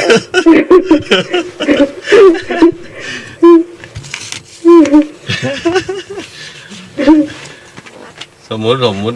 งพี่ขี้เล่น ผมขี้มีเนาะ อืม หลวงพี่ผมให้หลวงพี่ไปซื้อข้าวมันหน้าสังขยามาเนาะห่อละ2 บาทที่กาดหลวงพี่ไปซื้อมาแล้วหลวงพี่เดินกลับมา ผมก็ถามว่าหลวงพี่ซื้อข้าวเหนียวข้าวมันสังขยามาหรือยังหลวงพี่บอกว่าซื้อข้าวมันสังกะสีมานะผมก็โมโหแล้วหันหน้าเบิร์นหน้าหนี อืม เนาะ เงินหน้านี้ เข้าใจ เกิดมาไม่เคยได้กินหน้าสังกะสี แล้วต่อไปเราหรือว่าจบตอนนี้ ก็คนที่มันขี้โคตรฮะมันก็ไม่ได้กินสักห่อ3 ห่อ เหรอข้อความขี้โคตรนี่นะ เพราะความโคตรน่ะค่ะแต่ที่มันเหลียวมาสักน้อยหนึ่งก็บอกมันก็ได้กินละก็ เดี๋ยววันต่อไปเฮาเรื่องใหม่มาอู้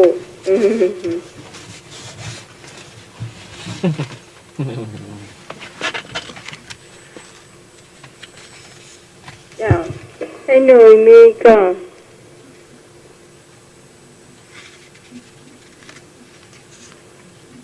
หน่วยมีก็เจอเนอะอันนี้ก็เจอเนอะเจ้า ให้มีก็เซิร์นเนอร์เจริญพร แล้วเราสู่กันฟัง เราจะต่อช่วงต่อไปจะเป็นอะไรเอ่ยเนาะ เจ้า หลวงพี่เพชรถามพ่อเนาะ อะไรเอ่ยทำไมมีปลาวาฬตายในมหาสมุทร เฉลย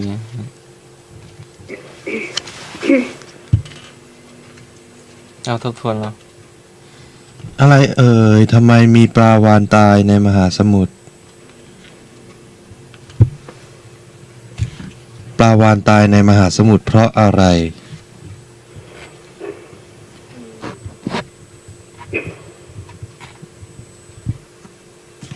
เพราะหมดอายุไข ไม่ใช่ เพราะพายุปลาหมึก ไม่ใช่ เพราะพายุอะไรที่ตอนเนี้ย พายุโพดุล เพราะพายุโพดุล ไม่ใช่ เพราะเกยตื้นหรือเปล่า เช่นพายุโพดุลนี่มันมีความหมายใช่ไหม ฮะ ความหมายมัน ป่าแต้เนี่ย ปลาวาฬตายในมหาสมุทรเพราะอะไร ปลาแต่กันรู้ปลาเล่นวะแต่คำตอบมัน อืม คำตอบมันจะกวนๆอ่ะตัวน้อยเดียวแต่ ดันมีอาวุธ ชอบโยมชอบเอามาผัดสตอกะปิใส่อันเนี้ย มันจะอยู่ในทะเลเหมือนกันตัวสัตว์ตัวนี้แต่ ตัวมันจะงองอเนาะ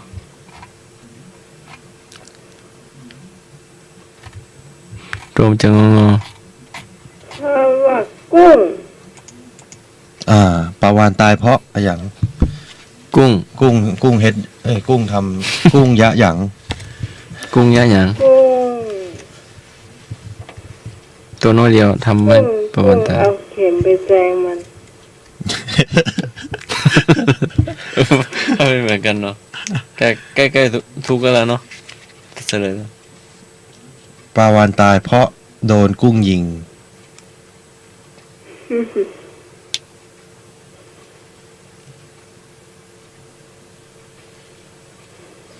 อันนี้จะเหมาะป่ะเฉลย พระโดนแสงอะไรไม่ได้ พระโดนแสงอะหยังบ่ได้เนาะ ถ้ารู้คำตอบ โทรเข้ามาตอบได้นะ 052-010462-053-226-058 พระโดนแสงอะไรไม่ได้ อ๋อ แสงจันทร์ แสงอะไรอย่าง แสงจันทร์ ยังไม่ใช่ เอาแม่เงี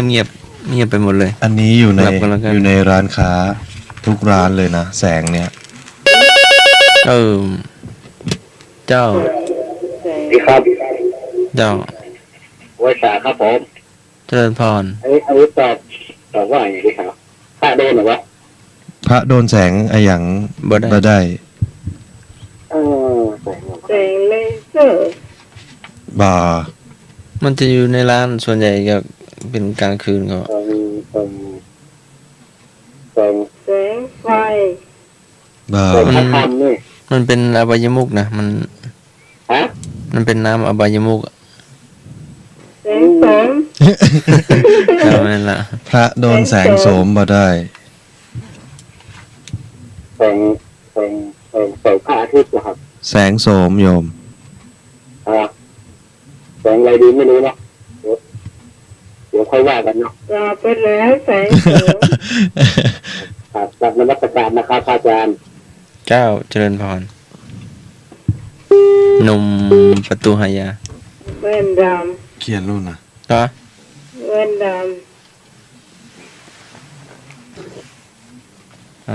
ประตูหายา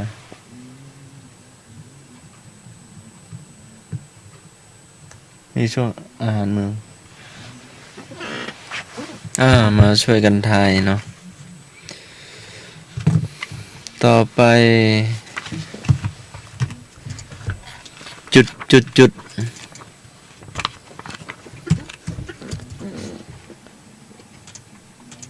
ปากหวานก้นส้มต่างในขมเหมือนบาจุดปากหวานก้นส้มเจริญพร สวัสดีครับ เจ้า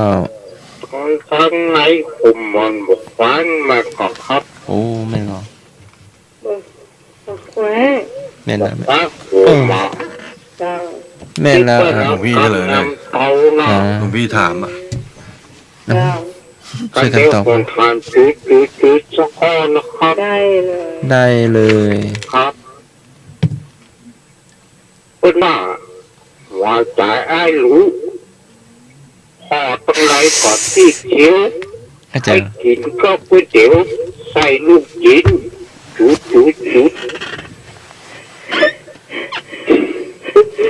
จะเป็นฟ้าแค่หัวเด็กกะเปิดว่าว่าใจไอ้รู้พอตรงไหนก่อนที่เขียวอยากให้กินก็ก๋วยเตี๋ยวใส่ลูกจิ้นจุด ถั่วงอก บาดใจทุกหนอกเลย งั้นก็ลูกชิ้นปลา สองคำเท่านั้นนะ ลูกชิ้นปลา ตะเกียบ บาดใจครับ ถามใหม่หนู โทษ ตอ ๆ น หน่อย สองค โทษหน่อยกินลูก หลวงพี่ใหม่ยัง ยังก็ให้กินลูกชิ้นเนี่ยสัก2 แผ่น ำบาดใจว่าใจไอ้หลูพอตรงไหนก็ซีดเสียวอยากให้กินก็ก๋วยเตี๋ยวใส่ลูกจิ้นจุด เติมใส่ อยากให้ เติมใส่สองค ทำหน่อย อ ก็ ยา ได้ กให้กินก๋วยเตี๋ยว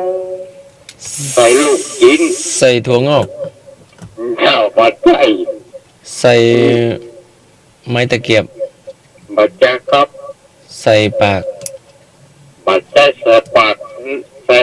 ได้ถึงใส่แน่นอนอยู่แล้ว ใส่ท้อง เรื่องบาดใจเตื้อ ใส่ไส้เต็ม บาดใจ ใส่ ว่าสายอายุพอตั้งไรก็ซีดเจียวให้กินข้าวก๋วยเตี๋ยวใส่ลูกจิ้นจุด ใส่ลูกชิ้นปู เพื่อใจเย็น ลูกชิ้น ลูกชิ้นเย็นดังดี กินก๋วยเตี๋ยว ต่อสองครั้ง ต่อ2 กรัม ก๋วยเตี๋ยว ลูกชิ้นเอ็นหมู ใส่ลูกจิ้นอันหยัง ลูกเส้นเอ็นหมู บาดใจลูกจิ้นเอ็นหมู ลูกชิ้นไก่ ใส่ บาดใจครับ ชิ้นใส่ลูกชิ้น มันจะหลอตา สองคำนี่มันเป็นลูกชิ้นก่อนหรือว่ามันเป็นอย่างอื่น ลูกจิ้นมันกันนักกะ แล้วมันดังกว่าลูกชิ้นลูกนี้ มาตัง บ่ดัง บ่ดัง แล้ว ใส่ลูกชิ้น ใส่ลูกจิ้นอันหยัง มันเป็นลูกชิ้นนี่เนาะ ลูกจิ้นที่เพื่อนผูกคอเก็บแต่เกี่ยวที่เลือดกระเด็นเข้าในหูเสื้อนะ ใส่ ลูกจิ้นหนา ลูก ใส่ ชิ้น ลูกชิ้นแก่นมัน ปะเจ๊กมอนนี่มาละแต่แกนนี่ยังไม่ใจเชื่อ มันนี่มันอยู่ตัวแรกว่าอยู่ตัว2 ใส่ลูกชิ้นลูกใหญ่ มัน เดี๋ยว เขาทำไปก็จะได้อ่ะอีกแล้ว ฮะ ทำไปอ่ะตายแน่นอน มันนี่อยู่ตัวแรกตัว2 หมอเนอะ เออ อันนี้ตอบปะได้บอกไปปะได้ ใส่ลูกชิ้น มาช่วยกันตอบอันไหนนึกได้ ครับผม เจ้า ปะได้ครับปะได้ ลูกชิ้นเทวดา ใจใหญ่ ลูกชิ้นน้ำมนต์ ลูกชิ้นน้ำมนต์ ปะ มัน ได้ นี้ ครั เขา บ ว่ามันไหนอยู่ ลูกชิ้นปุกลุก เชื่อละ ลูกชิ้น ปะได้ใหญ่ ลูกชิ้นกลมมน ปะได้ ลูกชิ้นตะตึงนง บอกไปหน่อยไม่จำคำไม่ยมกละ มายมก ชิ้นมัน ลูกกินมันถูกแล้วครับว่าจะ ลูก ให้ มุน ลูกตรงไหนก็สีเขียวให้กินพวกก๋วยเตี๋ยวใส่ลูกกินมัน นึกถึงไอ้นึกกินก๋วยเตี๋ยวที่ตะเกียบ ผมตะกี้ป้าจ้าหอบเดียวลูก อ่า เอาแต่กีบแล้วมึงรับปันไปเลยนะงานได้อยู่เอาจานพักมากรูดติ๊กๆอ่ะ ต้องใส่ต้องสั่งเส้นใหญ่อันนี้คือเส้นน้อย เส้นน้อยเส้นหมีกะ เส้นอันนี้ก๋วยเตี๋ยวเส้นน้อยอ่ะไม่ใช่เส้นก๋วยจั๊บเส้นใหญ่อย่างไรนะ แล้วเส้นก๋วยเตี๋ยวไม่ดีใจกระตากะ ดีกะขนมเส้นก็จังดีมันกะล้นขนมเส้นอ่ะ เจ้า ที่ผมกินขนมเส้นก็ดีเสื้อเสื้อผ้า ผมหนุ่มปุตุหายาครับเมื่อกี้ผมถามพ่อนะครับ ถ้าเป็นผู้ใหญ่บ้าน ขออนุญาตไปกกตเนี่ยแปลว่าอะไรครับผม เจ้า ถ้าเป็นผู้หลวงขออนุญาตติดที่ประชุมสมมติว่าเลิกประชุมแล้ว ผมไปกกตนะเนี่ยแปลว่าจะได้คำจุดๆเนี่ยเพิ่มเติมนะครับ ฟังมาชนะก่อนเดี๋ยวพูดชัดๆคือว่า ถ้าเป็นผู้ใหญ่บ้านปิดประชุมเลิกประชุมแล้วสั่งบอกน้องๆว่า ผมจะไปกกตนะกกตคืออย่างครับ ครับผม กรรมการการเลือกตั้ง ไม่ใช่ครับผม เจ้า คุณก็ตัวครับ ครับผมถูกต้องนะครับกินก๋วยเตี๋ยวครับ กินก๋วยเตี๋ยว ครับ เริ่มแบบนะครับ ครับผมสวัสดีครับ ได้ต่อมาเลยครับ ครับ อ้าว มีคำถามนะ พระบูชารุ่นใดห้ามแขวนอยู่บนคอพร้อมกัน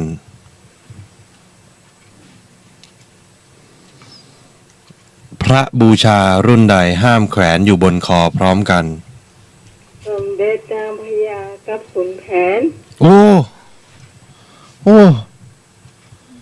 ฮะ ไม่ต้องให้โยมโทรเข้ามาตอบเลยเนาะ เอาไม่รู้ไปหมดทุกอย่าง ถูกแล้วเนาะ อ๋อไม่ตอบ อ้าว อีกข้อหนึ่ง ล้างจานจะใด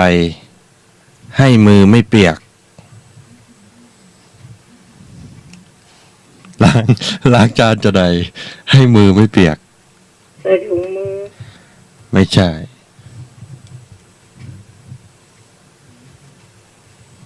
ล้างจานหนึ่งใดให้มือแบบเปียก อ่า อ้อเราต้องเปียกค่ะ แสดงว่าเอาของไว้ให้ก่อนมั่มล้างตัว เอากองไว้ก่อนยังไม่ได้ล้าง เกือบถูกแล้วโยม เกือบถูกแล้ว เอาไปวางไว้ที่ซิงค์มาล้างตัว คำตอบในนี้บอกว่า ล้างจานยังไง ให้มือไม่เปียก กินแล้วแช่ให้แม่ชีล้าง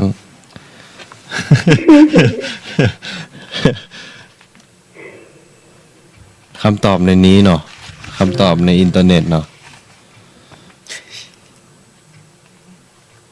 กินแล้วแช่ให้แม่ล้างมือ นิสัยไม่ดีเนาะ เป็นขี้เกียจ ขี้ค้านเนาะ ตายเลย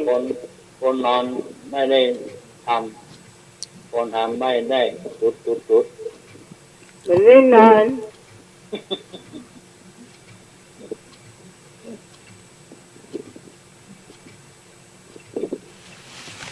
คนใช้ไม่ได้ซื้อคนซื้อไม่ได้ใช้โอ้ฟังวาง บอดีฟันไม้จุดจุดจุด อืม บอดีฟันไม้จุดจุดจุด บดี ตกลงใบไม้นะ ไม้ อ้าวลองฮีใบนะ ตรงข้ามกับคำว่าเล็ก บดีฟันไม้ใหญ่ฮะ ถูกต้อง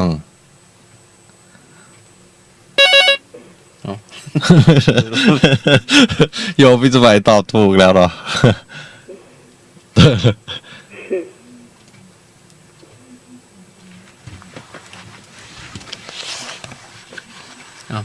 อืม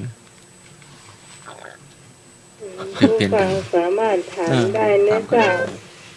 เปลี่ยนกันได้ถามกันได้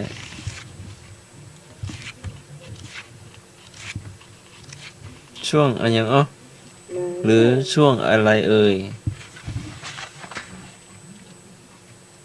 มาถามกันได้เจ้านึกว่าจะบลอดอยู่เจ้ากาแฟก็ไม่ได้กิน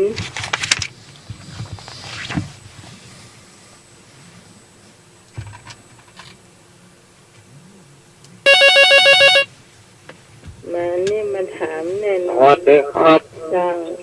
ขอถามจุดแถมสักก้อนนะครับ เพิ่นว่าจะถือใครดี ช่วงจุดจุด เดี๋ยว จุด ตีอาจา ช่วงอะไร ตั้ เอ่ ง ย ตั้งเป็นเมตตาปาหมอ อยู่ภายใต้น้ำทำภายตามตัว น้ำเบ่งไหล ดอกบัวจุด เปียงอ่าน เป็นคำเป็น ถูกแล้วครับดอกบัวเป็นอัน น้ำเบ่งไหลก็ดอกบัวเป็นอันเนาะ เจ้า ครับ นี่เฟซเฮาค่ะไอ้นึกเฟซเฮา หม้อขนาดน่ะ เฟซเฮา เปิ้นว่าเสือตัวว่าพระเจ้า เปิ้นว่าบาเราตัวว่างามจุดจุดจุด เป็นว่าบ่เราเป็นว่าบ่เรา ตัวว่างามจุดจุดจุดเติมคำเดียว งามแท้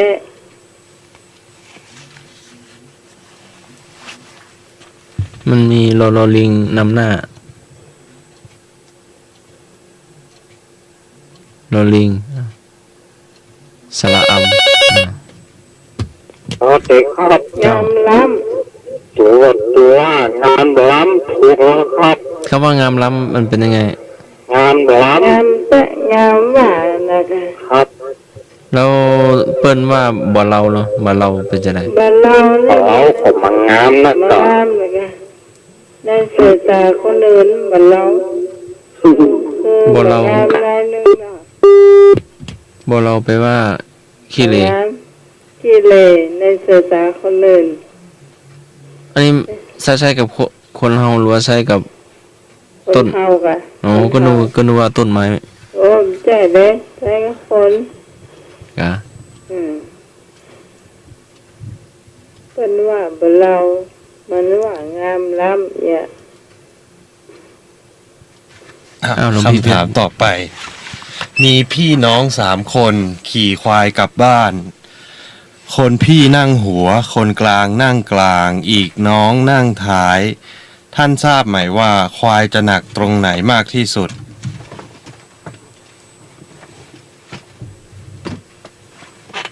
พี่น้อง3 คนขี่ควายกลับบ้าน โอ้ครับ เจริญพร ผมว่าเดี๋ยวหนีวิทยุผมว่าคนผมว่าข้างหลังครับ คนน้องสุดเนาะ ครับ ไม่ใช่ เพราะว่าข้างหลังมันหนักข้างหน้านี่เบาข้างกลางนี่อาจจะหนักนิดหน่อยแต่ข้างหลังหนักสุดครับ ไม่ใช่ ใครตอบข้างหัว ยังไม่ใช่เนาะ ถูกต้องนะครับ ไม่ถูกเนาะ อ๋อครับ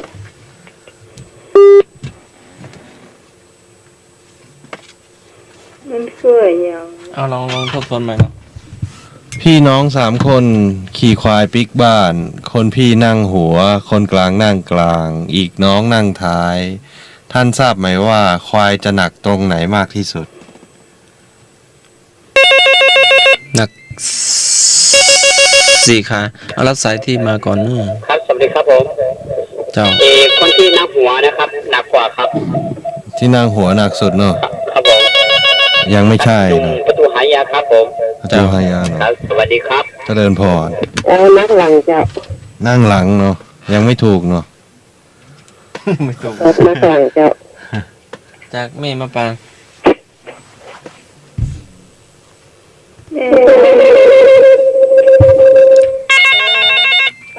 ป้าไม่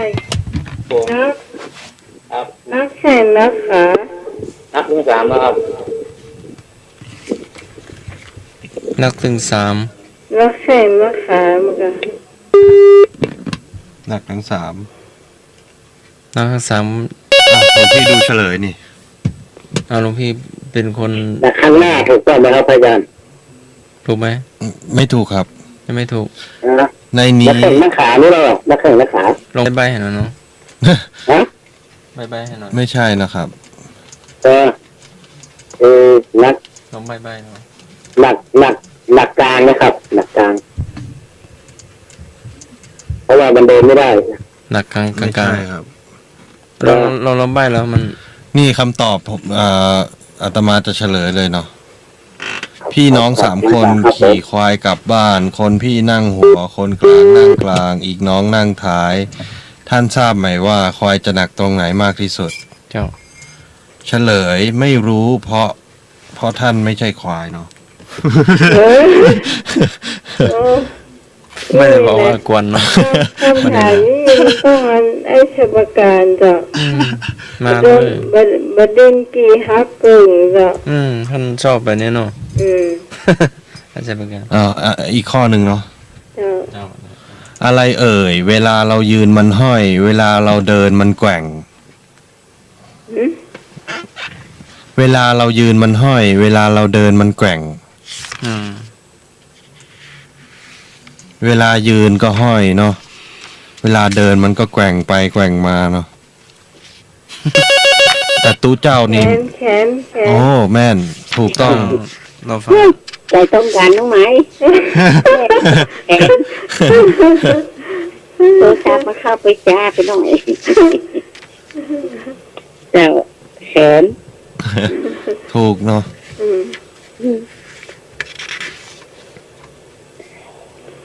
ว่ายัง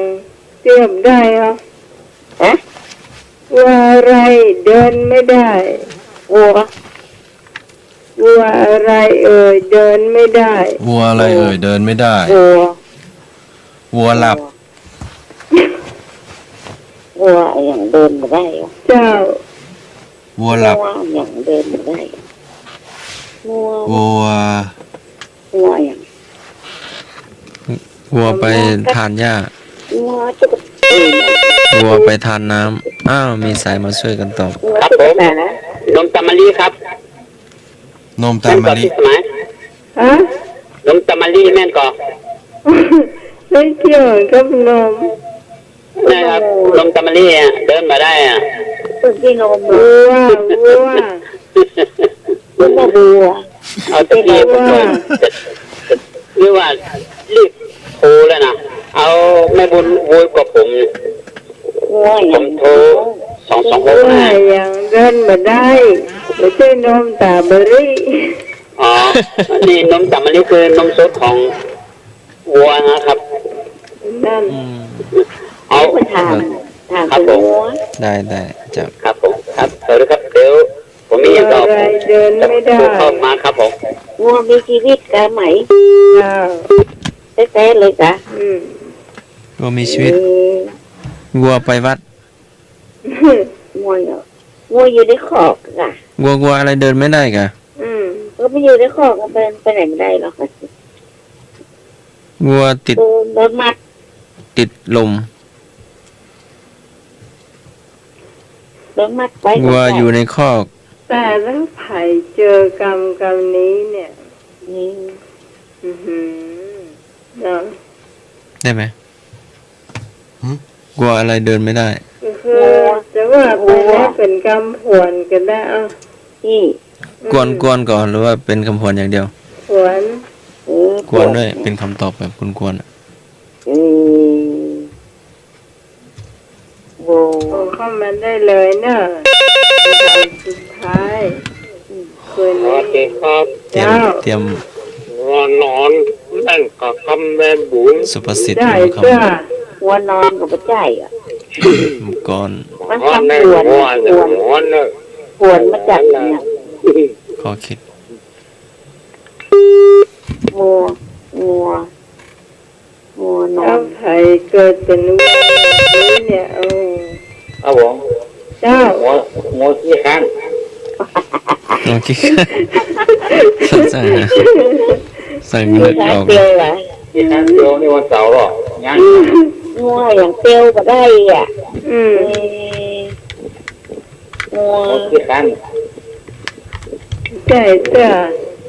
ช่วยกัน ลูกบอก เอาลองใบ้ๆหน่อย ลูกบอกก็คือ ใบ้ๆสักตัว2-3ตัวเนาะ มันส่วนเป็นอะไรยัง คำผวนถ้าบอกปุ๊บเนี่ยคือหูเลย อี อืม ลองบอกสักคำเหรอ รอลิงอยู่ทางหน้า เราลิง วัวนั่นแหละ งัวอย่างนั้นเราลิงเลย อืม งัว หนังวัวจี เกี่ยวกับหนังงัวจีนะ ใส่แกงบอลก็ ก็จะกันบอลไง หัวรูต้องอ่ะ ฮะ หัวที่รูต้องอ่ะเดียวแม่ งัวเมื่อย ที่รูท้อง งัวไม่สบาย รอลิงแล้วลิงอย่างแถมตัวอย่างแถม เอาละ งัวรู้ต้อง เออ งัวรู้ต้อง มัน5 ทุ่มป่ายแล้วเนาะ วัวหลับ อ๋อจะเที่ยงคืนแล้ว อืม น้ำหมายเฉลย วัวลืมตีน เออ มันจะเตียวได้ไง ถ้านึกได้ตอนนี้จะได้ก่อน ฮะ ถ้านึกออกได้ตอนนี้ไม่ได้เนาะ ก็เฉลยไปแล้วก็ได้จะได้ ก็นั่นแหละก็เพิ่งนึกได้ตอนเฉลย น่ะไม่ได้แล้ว วัวลืมตีนน่ะมันเตียวไม่ได้ แม่มันลืมตีนมันเนาะเนี่ย อ้าวแม่บุญ เจ้า อำลา จ้ะแล้วก็ขอไว้สาธาจารย์ก็เนาะไว้สาธาจารย์ไว้สาท่านสมัครไว้สาท่าน เจริ เท ญ ศ พร เด้อ เจริญพ สวั ร สดีน้องไหม เจ้า สวัสดีไอ้นุ่ยสวัสดีไอ้นึกสวัสดีไอ้ตู่หายาเลยเจ้าพูดตากันใหม่เนาะสวัสดีฝันดีนะเจ้าสวัสดีเจ้า เจ้าแม่บุญเจริญพร ครับผมการครับผมครับท่านเป็นครับ เจ้า เจริญพร ทุกท่านนะครับสวัสดีวันนี้ทุกท่านนะครับสวัสดีครับพี่ชายนะครับ เจ้า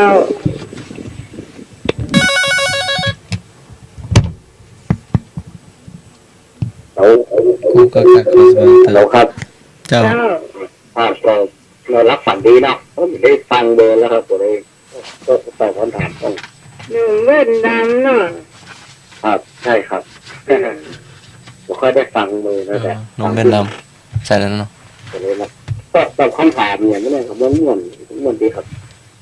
เรารับฝันดีเด้อว่าที่กับว่าทุกท่านแล้วผม พี่ทุกก็เป็นหยัง จากนวัตการอาจารย์สมัครแล้วก็พระอาจารย์ลูกใหม่กันนะครับผมประจำมาได้เลยผมเพิ่งมา เจริญพร เจ้า หลวงพี่ ทำน เพ วัต ชร การไม่สายเลยนะครับอาจารย์สมัครครับผม เจ้า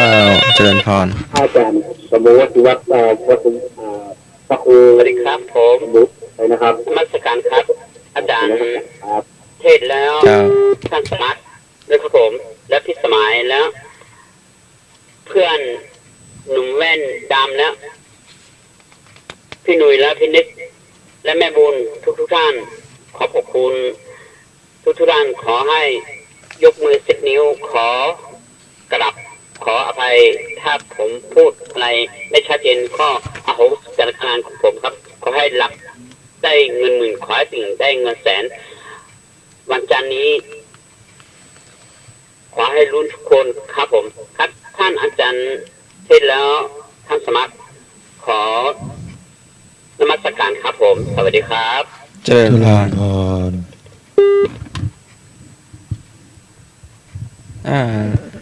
โทรเข้ามาอำลากัน เดี๋ยวไอ้ยังมารับไปนอนเพื่อเดี๋ยวนะ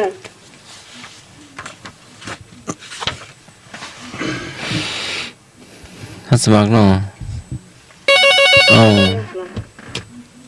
เจ้า สวัสดีครับโอ้ยพรทุกท่านนะครับคุณถ้าคุณว่า11ถ้าคุณแม่12จงคุ้มครองรักษาลูกหลานเลยนะครับผู้อยู่ดีมีสุขทุกคนทุกท่านนะครับสวัสดีครับ เจ้า